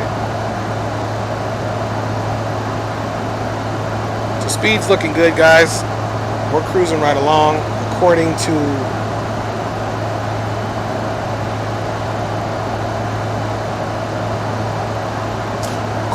VATSIM. Oh, we don't have a flight plan, so there you go. I was going to give you an ETA according to VATSIM, but we can just look at that right here, actually. Just use your clock. So right now, well, we don't have an actual clock there, so all we know is it's saying 51 nautical miles to Raleigh-Durham at 33, and then 50. So you guys can see that's not even that much. We already have our V speeds that we need for our approach, which we said, oh, it was on the screen over here. I believe it was 140 something. 146 is our VREF. Let me go ahead and check the weather at Norfolk International Airport. Perfect. Weather's 60 degrees, 6 knots, so it's still basically out of the east, if you will. Altimeter's 3008. Temperature is 21 degrees Celsius. It's overcast, but it says it's VFR, and it's got 10 miles of visibility. There are some overcast clouds at 3,600 feet and below.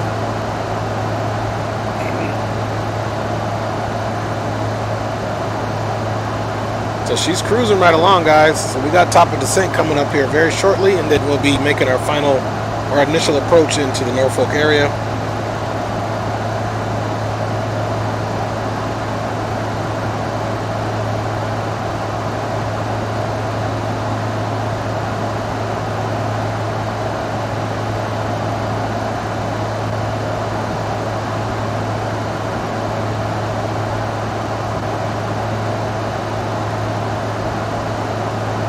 Alright, I'm just texting Greenlight now. He's asking me a question here.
Alright, so he had asked me, do I know how to calculate descent? Again, Greenlight is an actual real pilot. I am not, so he's just looking out for a brother. So basically what I told him is I used a rule of 3, in that you take the difference between your cruising altitude and your target altitude. In this case, it's going to be flight level 210 for our first one. And then that roughly comes out to 10,000, so you would multiply that by 3, obviously, so it'd be about 30 nautical miles at a 3 degrees down nose. I usually give myself about an additional 10 to 20 nautical miles on top of that. And then to figure out what your 3 degrees with that would be to take your ground speed and multiply that by 5 for your 3 degrees nose pitch down. So for example, our ground speed right now is 507. So if I were to start my descent at this speed, I would multiply that by 5, and my 3 degrees glide slope would be roughly 2,500 feet pitching down at this speed.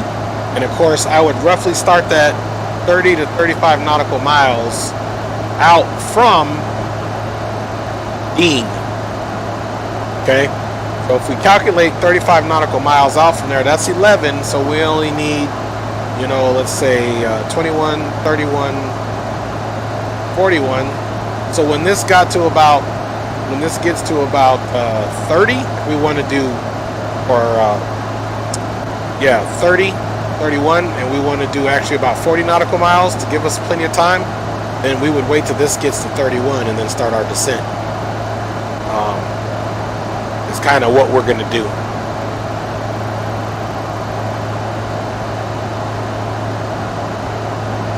So we'll test that out. And usually, I used to be scared to kind of fly, you know, a long, many years ago, I'd be scared to fly without ATC, because then I wouldn't know when to start descending. So finally I got fed up and started Googling and doing some research. Captain Shaq says, my pleasure, man. Always down to support when life allows. Yes, sir. Yes, sir. And everybody give a big up to Shaq. And if you guys haven't joined his channel, I'm pretty sure everybody here has, because a lot of you are from his channel over here. So he gave me love and sent everybody over here. And that's kind of how I started connections between him and Chief Sim Pilot. And Captain Geo definitely showed plenty of love as we've kind of galvanized in the community. But absolutely, go check Captain Shaq out. His handle is Captain, so CPT period space Shaquille space Oatmeal. Look him up. He's already got over 1,000 plus subscribers on his channel, so I've seen his channel grow because of his hard work. It's fruitful because of the work he's putting in. It's not because it just happened overnight. Them boys are streaming every 5 minutes, so that's the work. And they're doing long hauls, and they're doing multiple legs, and they're doing challenges and keeping it interesting with those, like you did the TikTok approach, Shaq, and all that stuff. So that's what keeps it live. They do giveaways, so I mean, definitely there's a lot of things that I even look at their channel, I'm like, hey, I want to do giveaways, I want to use the Nightbot and all that stuff. So perhaps this weekend I'll be trying to focus on how to use the Nightbot and all that good stuff. Alright guys, so where are we at? 46 nautical miles, so essentially that puts us, you know, 56 miles. So we're going to start getting our descent ready.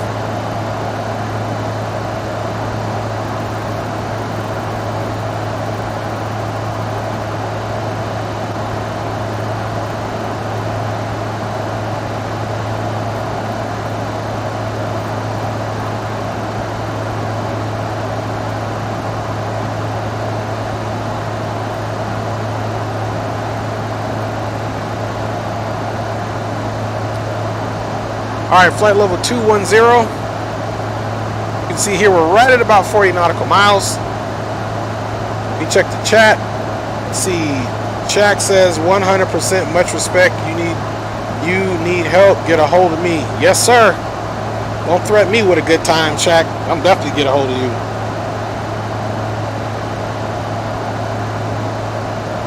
So Greenlight pretty much agreed with my descent protocols, but he said don't give yourself too many miles, maybe about 5 additional on top of my calculated 30. So about 35 nautical miles out.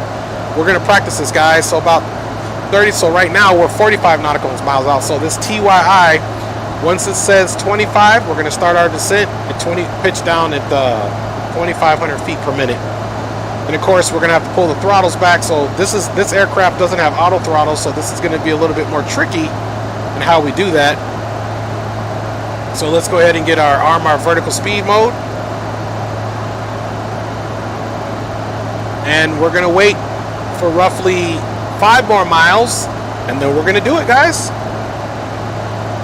So again, for those that want to use this method, to find out when you need to descend, do the rule of 3, take your cruising altitude, your target altitude you want to descend to, multiply that by 3. Obviously that should be in only the tens place, so 30, 40, 60 miles, 100 miles, whatever it's going to be. And then after that, to calculate your 3 degrees pitch nose down, you're going to multiply your ground speed by 5, and that'll give you your vertical speed that you need. All right, one more nautical mile. Okay, we can go ahead and do it now, guys. Let's pull that power back.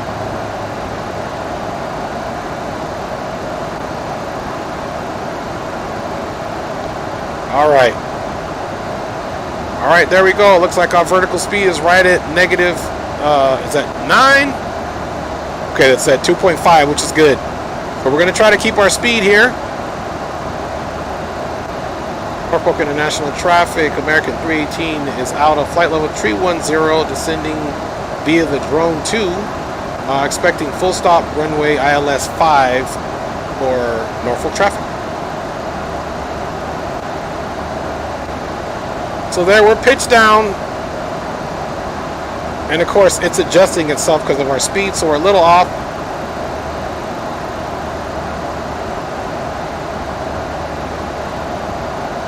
So now on this aircraft, look where we're at, guys, on our descent. I could have used this magenta indicator, which I pretty much can, and you can quite see that we were right on point.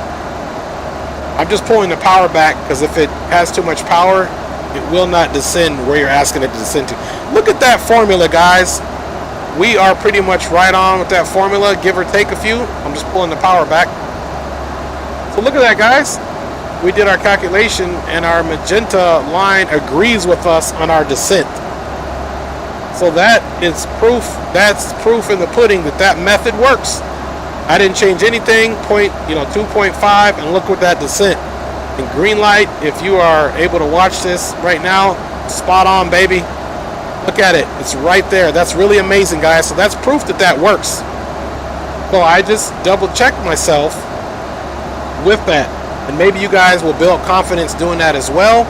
Let's say like in the Zebo, where you do have that indicator, the arc, that shows you your, where your bottom of descent will be based off your altitude, and it shows you right there, guys. Man, it works well. That's awesome. Okay, guys, one thing we forgot to do, let me go ahead and put in the ILS 1091.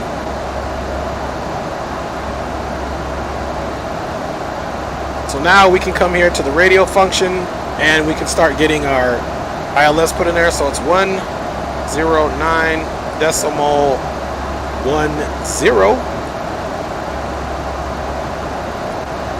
I always put it in the nav2 radio as well, just in case.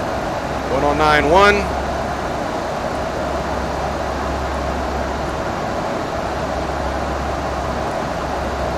.1091. There we go. Let's go. Check our descent profile. Spot on, baby. Spot on. We are smoking in there, guys.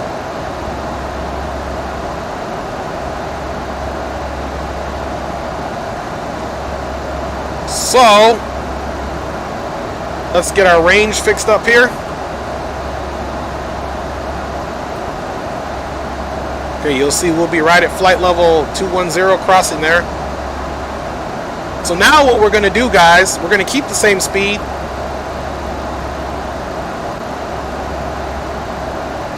I've upped it 1 for a simple reason. Now we know we're going to cross there at flight level 210. I can continue to now reduce that down further because we know we're making that altitude restriction.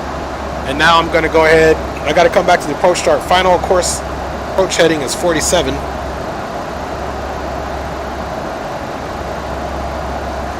But now, we'll come back to the star. Our next is drone at 11,000.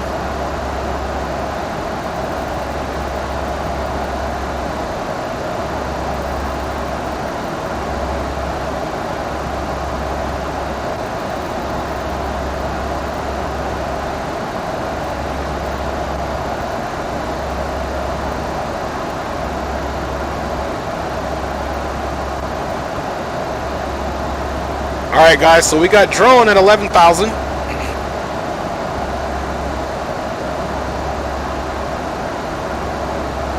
So let me increase my range again.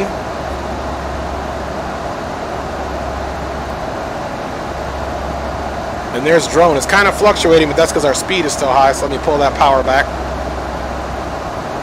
And now we don't need such an aggressive descent.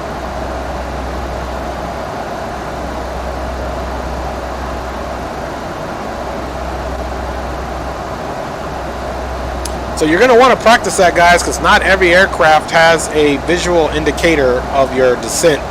This one fortunately does.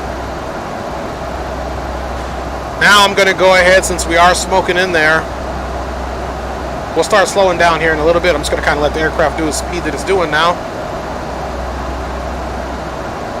And I want to go ahead and look at the runway link so I can tell you.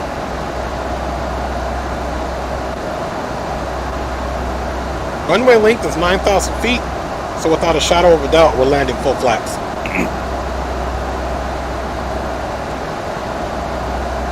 Let's check the weather again, and I'll check you guys out in the chat. Alright, winds are still out at 60 degrees, 6 knots, altimeter is 3008. Cool, cool.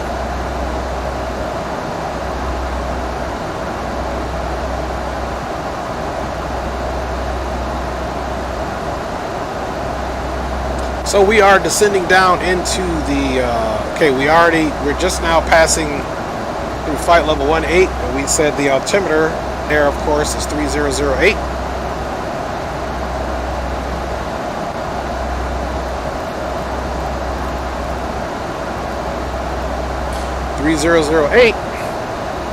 Our VREF speed, we said, was about 146, so we're going to land about 151.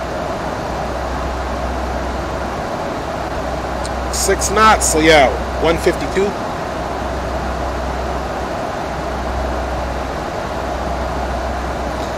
So let's put 152 on the speed. Now once we get to drone, we're going to be super slow, because at Cayley,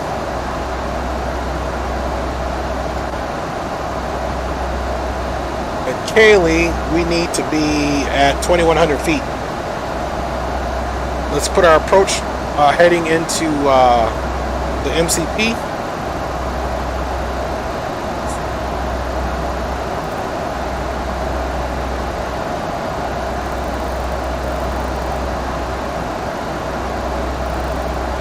Okay, that's not going to work until I'm going to have to get this thing onto the nav 1.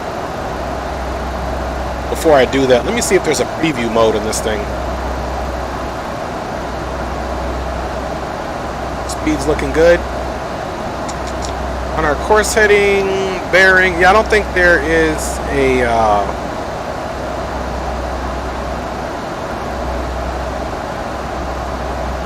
that's for VOR2 ADF. So that gets you VOR2.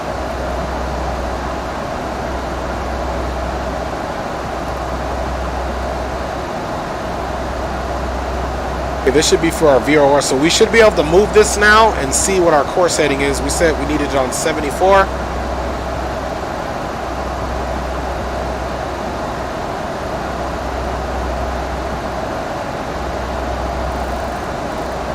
So it doesn't work that way either.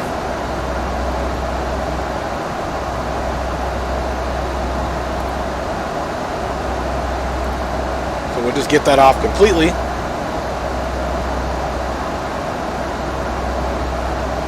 I'm going to put the heading on 74 just to be on the safe side, which is our final approach, but then we will get it to where we need it to be. All right, so that we can naturally bleed speed, there we go, come up about 2.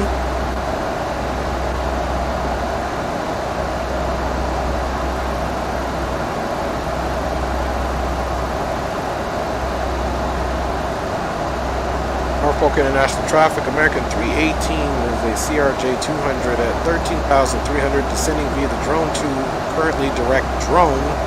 Expecting full stop ILS 5 for Norfolk traffic. Okay, so we did our call out. We are making our wonderful turn here.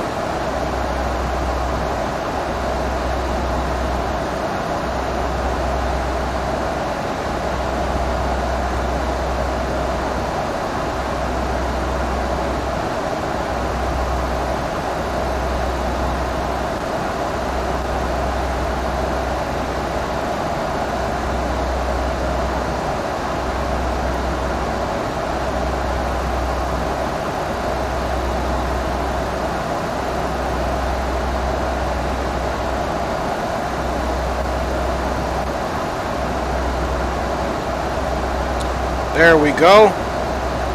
Righted drone is where we're expected. And I like it. We're on our descent of about 295 right now. So once we get there, actually, we are going to basically now start slowing us down. I'm going to basically slow us down to about 250, guys.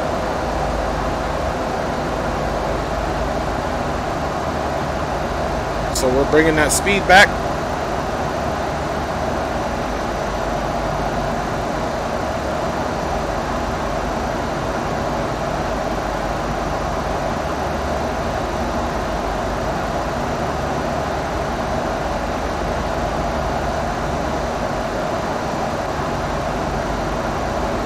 So we're passing drone in 5 nautical miles.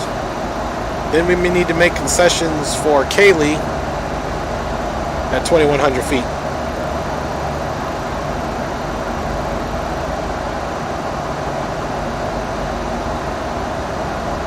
All right, guys. Yes, Captain Shack, this is the CRJ 200 by J. Rollon. This is actually one of my first aircraft that I purchased payware in X-Plane 11. I've always loved this aircraft. I mean, I think it could use some updates, but I don't think they're updating anymore. But yes, Shaq, absolutely. To answer your question, good sir, this is the CRJ 200, papa. All right, man. Yeah, the CRJ 200, Shaq. Was being silly. Hey, guys, we are direct Kaylee. We got 21 nautical miles, so now let's go ahead and continue that descent.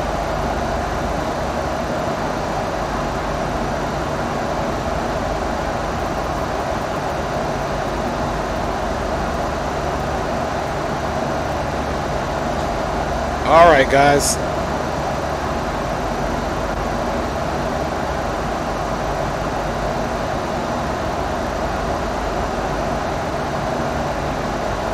So if you look now, we'll be at 2,100 feet for sure at Kaylee.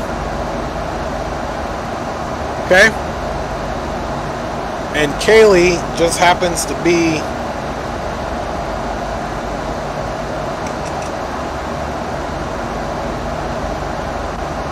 what we need. Be heading 47.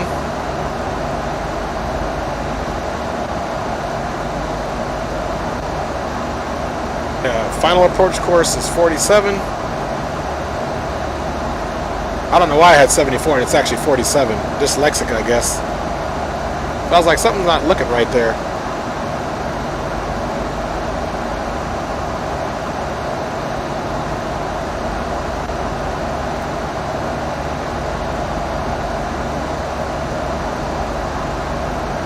All right, speed's coming way down. We are below 10,000 feet. So we're speeding on. And let's get ready for our arrival into the area. Now, I'm going to do reverse thrusters on my own. This is the ARM, the auto thrust, reverse thrusters. But I'm not going to do that. We're just going to do the ground spoilers, which are already armed, and I'll manually handle the reverse. Because in this aircraft, it gets confusing how it works out.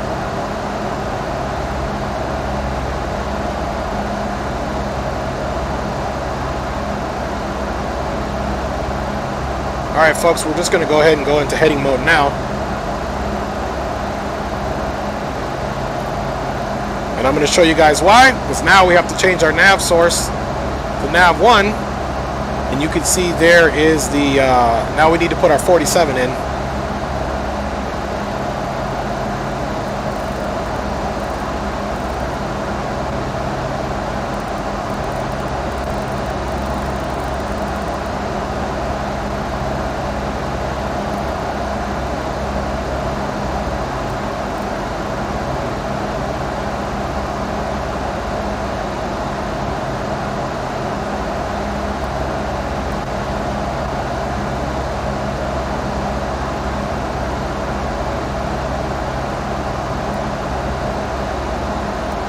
All right, it looks to be, okay, course 48, one more click left.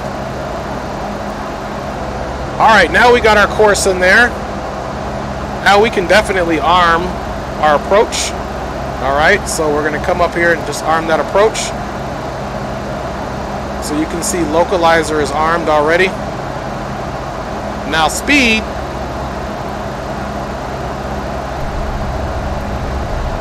We got to come way back on the speed, guys. Localizer is captured.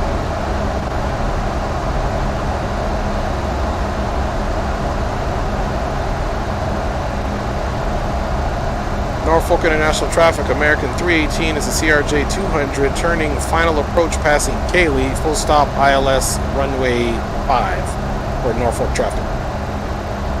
All right, our speed is dialing back down.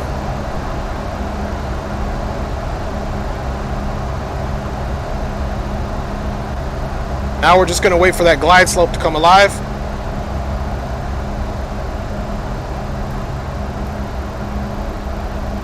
Spoilers are armed again. Speed is still bleeding. And at our next one, we need to be at 1,600 feet, which is okay.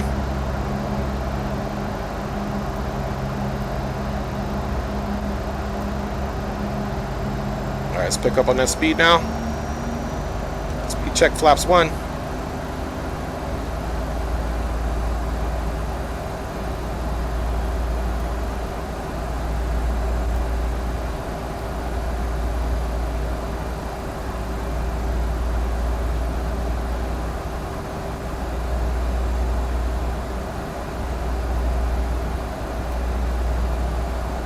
Runway is in sight. Speed is looking good. All right, guys. Landing gear down. Both flaps. Remember, about 152 is going to be our final approach speed. Now, let me make sure I got the flight cameras on, if you will, and I do. All right, guys. Autopilot's disengaged my aircraft.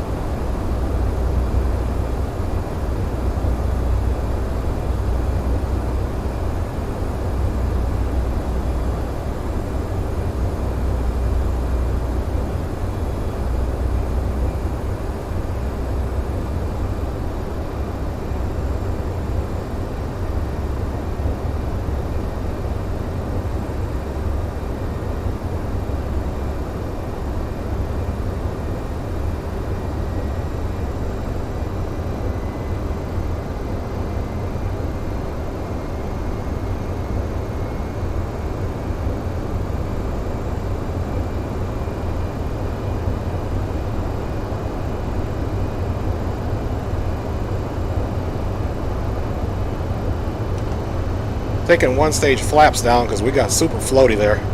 There we go. It's telling me one stage of flaps wasn't going to cut it. There we go. Come on, pitch trim. There we go. Yeah, that first stage of flaps was just horrible.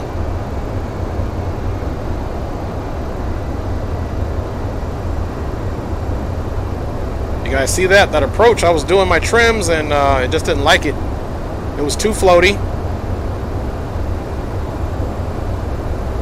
Not to worry, guys. We're bringing this bad boy in. We are professionals. 1,000 cross check. Dialing that speed back.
All right, guys.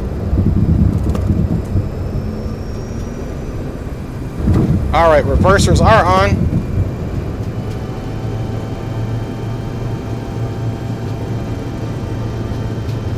All right. Very, very long landing, of course.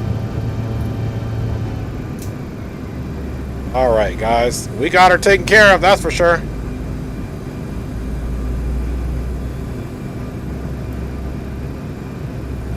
All right, and see, that's what I'm talking about. You do this thing. See, the reversers are still on, which I don't get. We come to a dead halt. See, I didn't even arm them.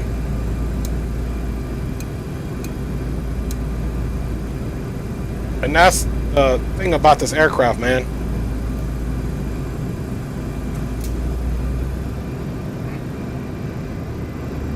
That is a glitch. I didn't even arm this thing, which was the whole reason I didn't want this doing anything. That is definitely a glitch. I did it all manual, and this thing is still saying it's in the reverse. All right, come on, man. Let's see, reversers are still out. Yes, there we go. There we go. So that's a glitch, guys. Because it's all, I didn't even arm that for a specific reason, but that's okay. All right, sweet. Captain Shaq says, yes, it was a long landing, guys. But, and then look at that. That's the only thing I dislike about this aircraft is the reversers, man. I did it manual this time because I didn't want it to do with the other thing. And let's see, terminals off to the left.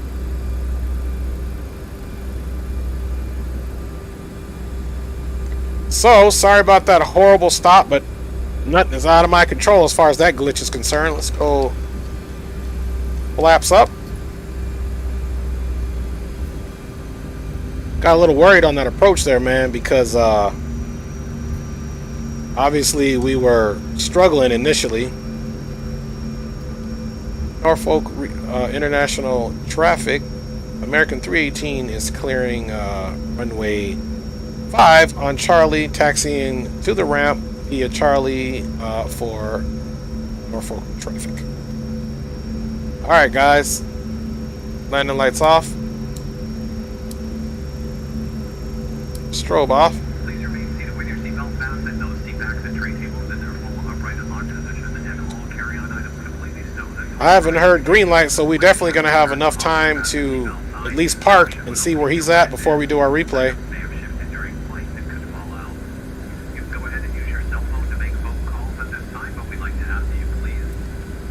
See, they're giving those cab announcements in the back for the passengers. You guys can see that windsock off to the left. Yep, winds were basically, it was a straight up headwind.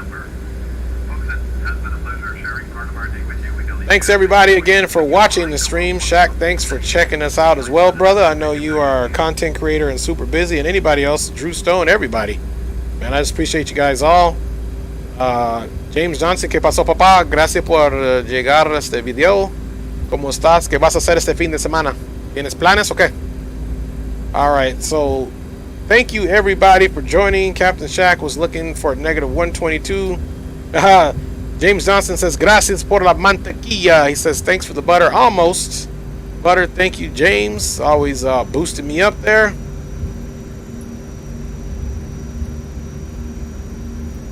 So yes, guys, we made it in. Pretty decent landing. It was a long landing with some reverse thrust issues, but that's native to this J roll-on. It always does that to me. So I used it physically here with my controls. There is a detent for the reverse thrust, and I put it into that detent, and it still didn't do anything. So you guys witnessed it. I didn't set that. So that's just a little bit glitchy, but that's okay. A trabajar por todo. Ah, sí, so tienes que trabajar mañana, papá, todo el fin de semana. Que penes, pero aquí vamos a estar. Si necesitas tu entertainment, aquí vamos a estar, papá. Volando o manejando camionetas. A ver, lo que sea. Alright, guys. Coming right in, we're just going to pick any random gate. Come up a little bit farther. Now that we're getting close to that area, let's get our APU on. APU is going to get started up.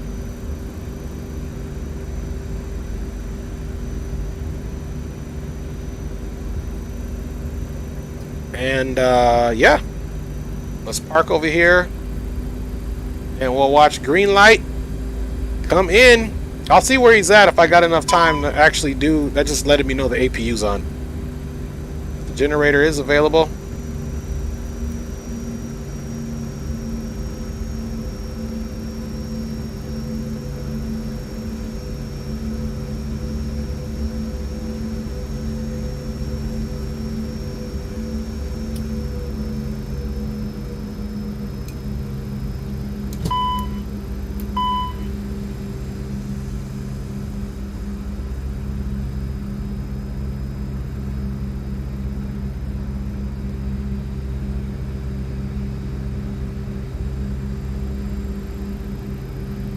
Taxi light off.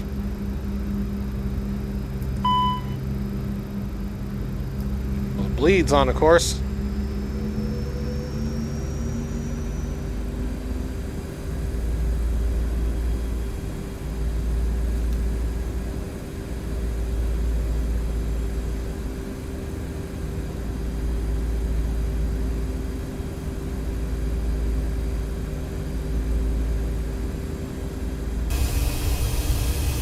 You know how we do it? No marshaller, we marshal our own selves in.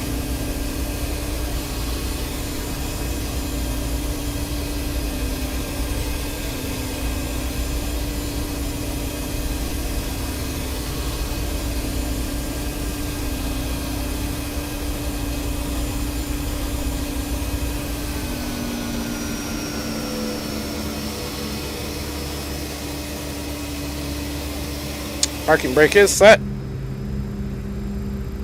And those generators are on, guys, so let's go ahead and get that engine off.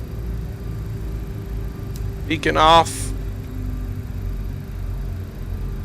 And we got that APU on, guys, and welcome it in. Kelly intersection. And we are 10 miles out. Wireless runway 05. All right, we are already at the gate. And we'll be waiting for you to come in, brother.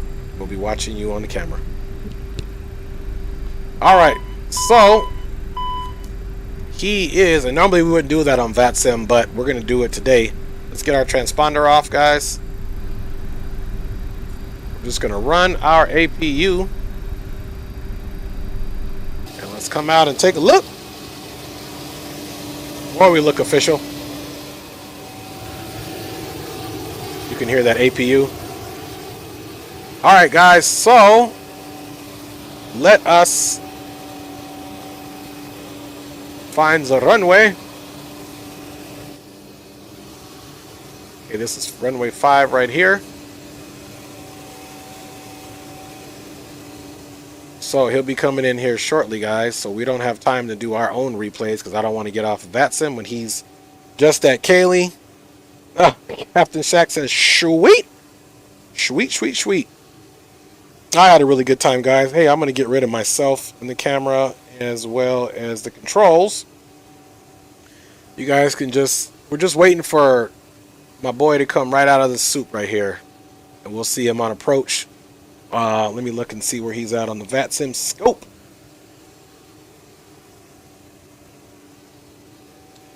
And, man, I think we can get some tunes going on too, guys.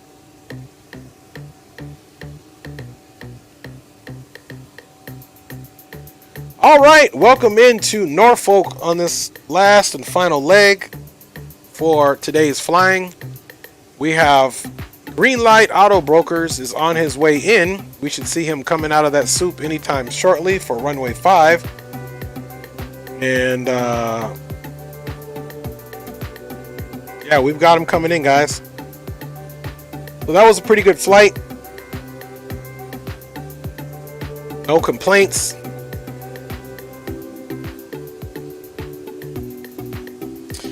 And if I'm being honest, it's one of my first flights with not having filed with ATC. You know what's going on with VATSIM here? It's not showing up too hot. Give it a second there to load in.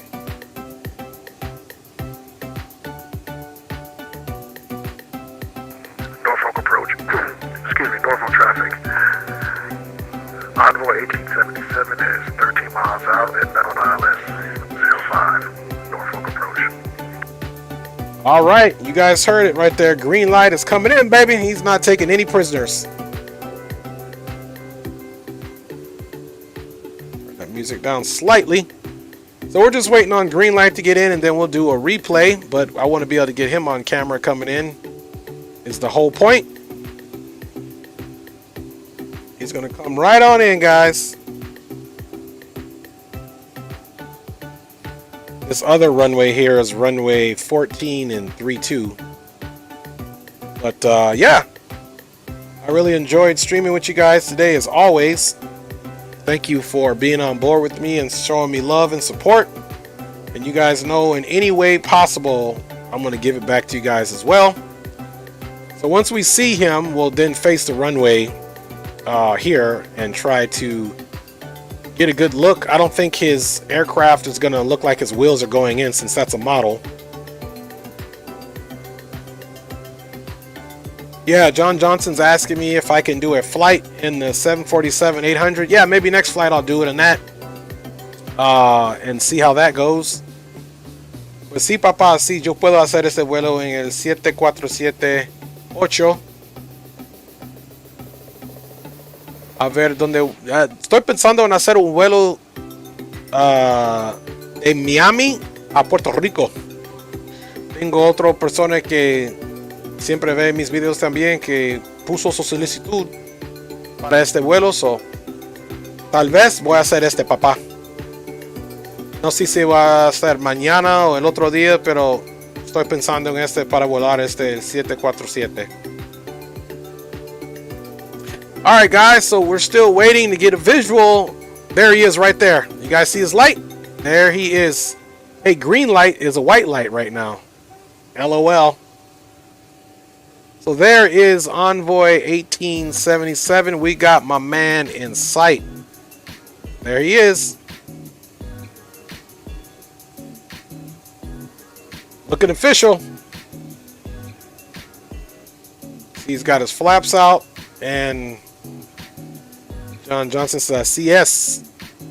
Ya tú sabes, que chévere, que chévere. All right, so let's see how this goes for him. You can see he's got that gear deployed. He's got his lights on, man. He's looking official. He's got his flaps down. Looks like he's doing a full flaps landing. Smoking in there, guys.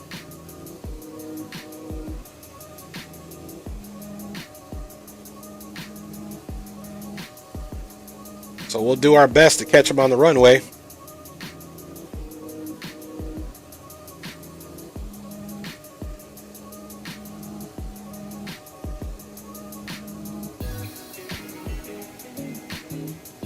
He is looking good, guys. Look at him.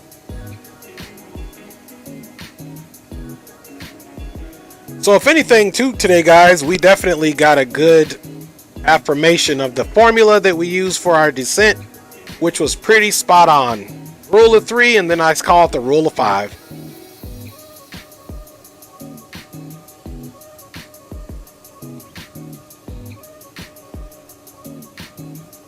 Looks like a nice, smooth, stable approach he has.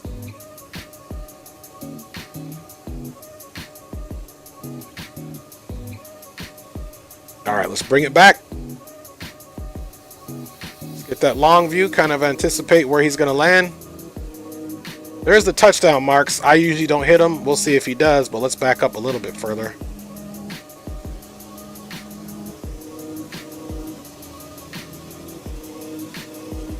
There, now we can zoom in. And he's looking pretty close to them touchdown marks that he might get, so let's just check this out, guys. All right, he's nose down. He's starting his flare. He's starting his flare.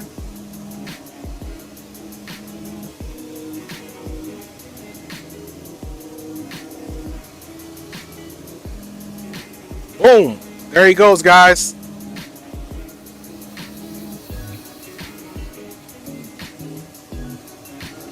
And touchdown. Pretty nice landing. Mine was definitely a longer landing, so he did better than I did. For sure, he landed center line too, as you can see. Hey, nice landing. Caught that all on the camera, buddy. It looked center line and a pretty good landing. Well done. Thank you, my friend.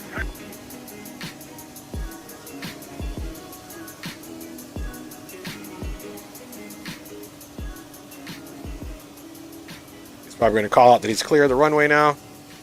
As soon as he gets across the whole short lines there.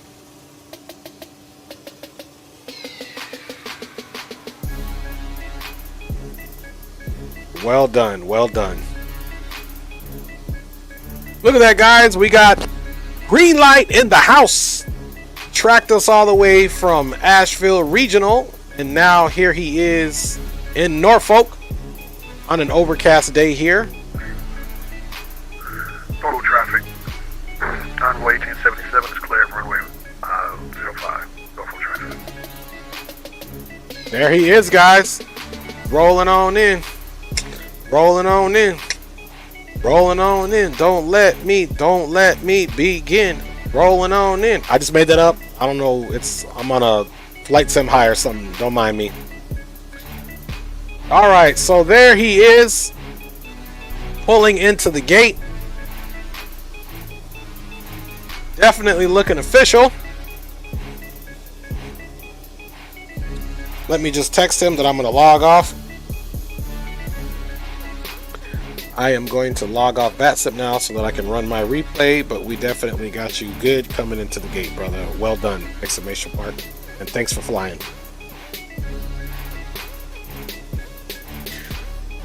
All right, guys, so you see he's going into the ramp area there. He's probably going to park right next to us, so let's watch that.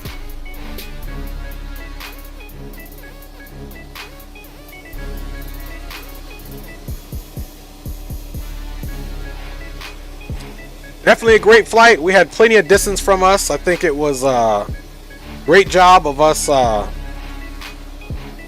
keeping that distance. We followed the same flight route. And that was that, folks. Boom. All right. Let us log off of the VATSIM network. Yeah. And let us get into our replay.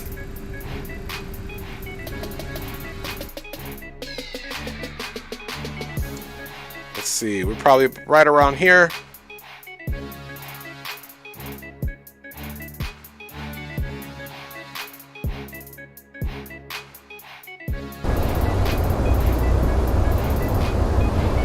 Alright, guys, here is our replay.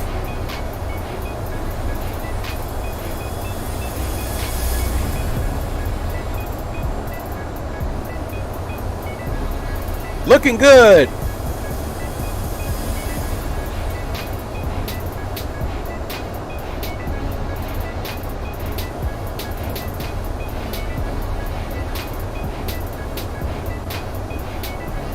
Alright, she was coming in hot, baby.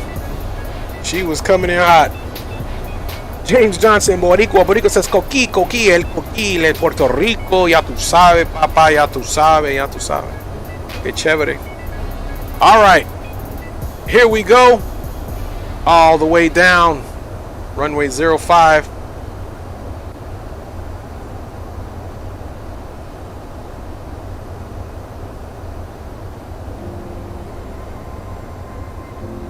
And we kind of hovered right there. We went up a little bit like whoa, whoa, whoa, whoa. And then trying to get center line there. Which we almost pretty much did. Close enough. You can see those brakes were out. And we definitely had the reversers on.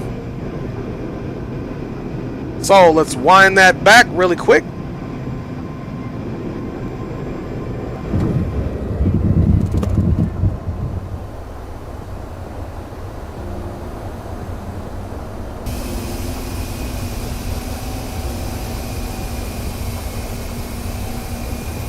Alright, here we go. You're gonna see it come up just a little right here. I was like, oh, I don't want to slam it too hard. And then ease it back down. Trying to get center line. It was super floaty with those flaps. Landing full flaps definitely wasn't the right option. And there we go, guys.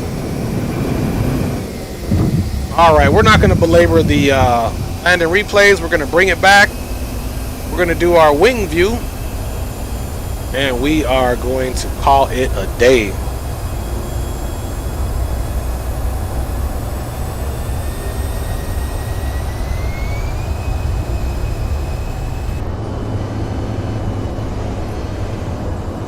All right, guys, you know how I like to do it. We are going to pause the track IR. Right there. I'll come back on camera, bid you guys farewell, and we'll ride it in. Thank you guys for checking me out on this Friday impromptu stream. I hope you guys have a great, safe weekend. God bless. We'll see you on the next one. Maybe I'll be flying a 747 or something per the request. Actually, I'll fulfill 2 requests.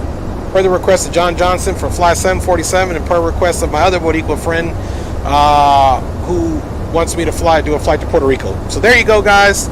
God bless. Thanks for joining. Thanks for the support. And we'll check you guys out next time. Gone.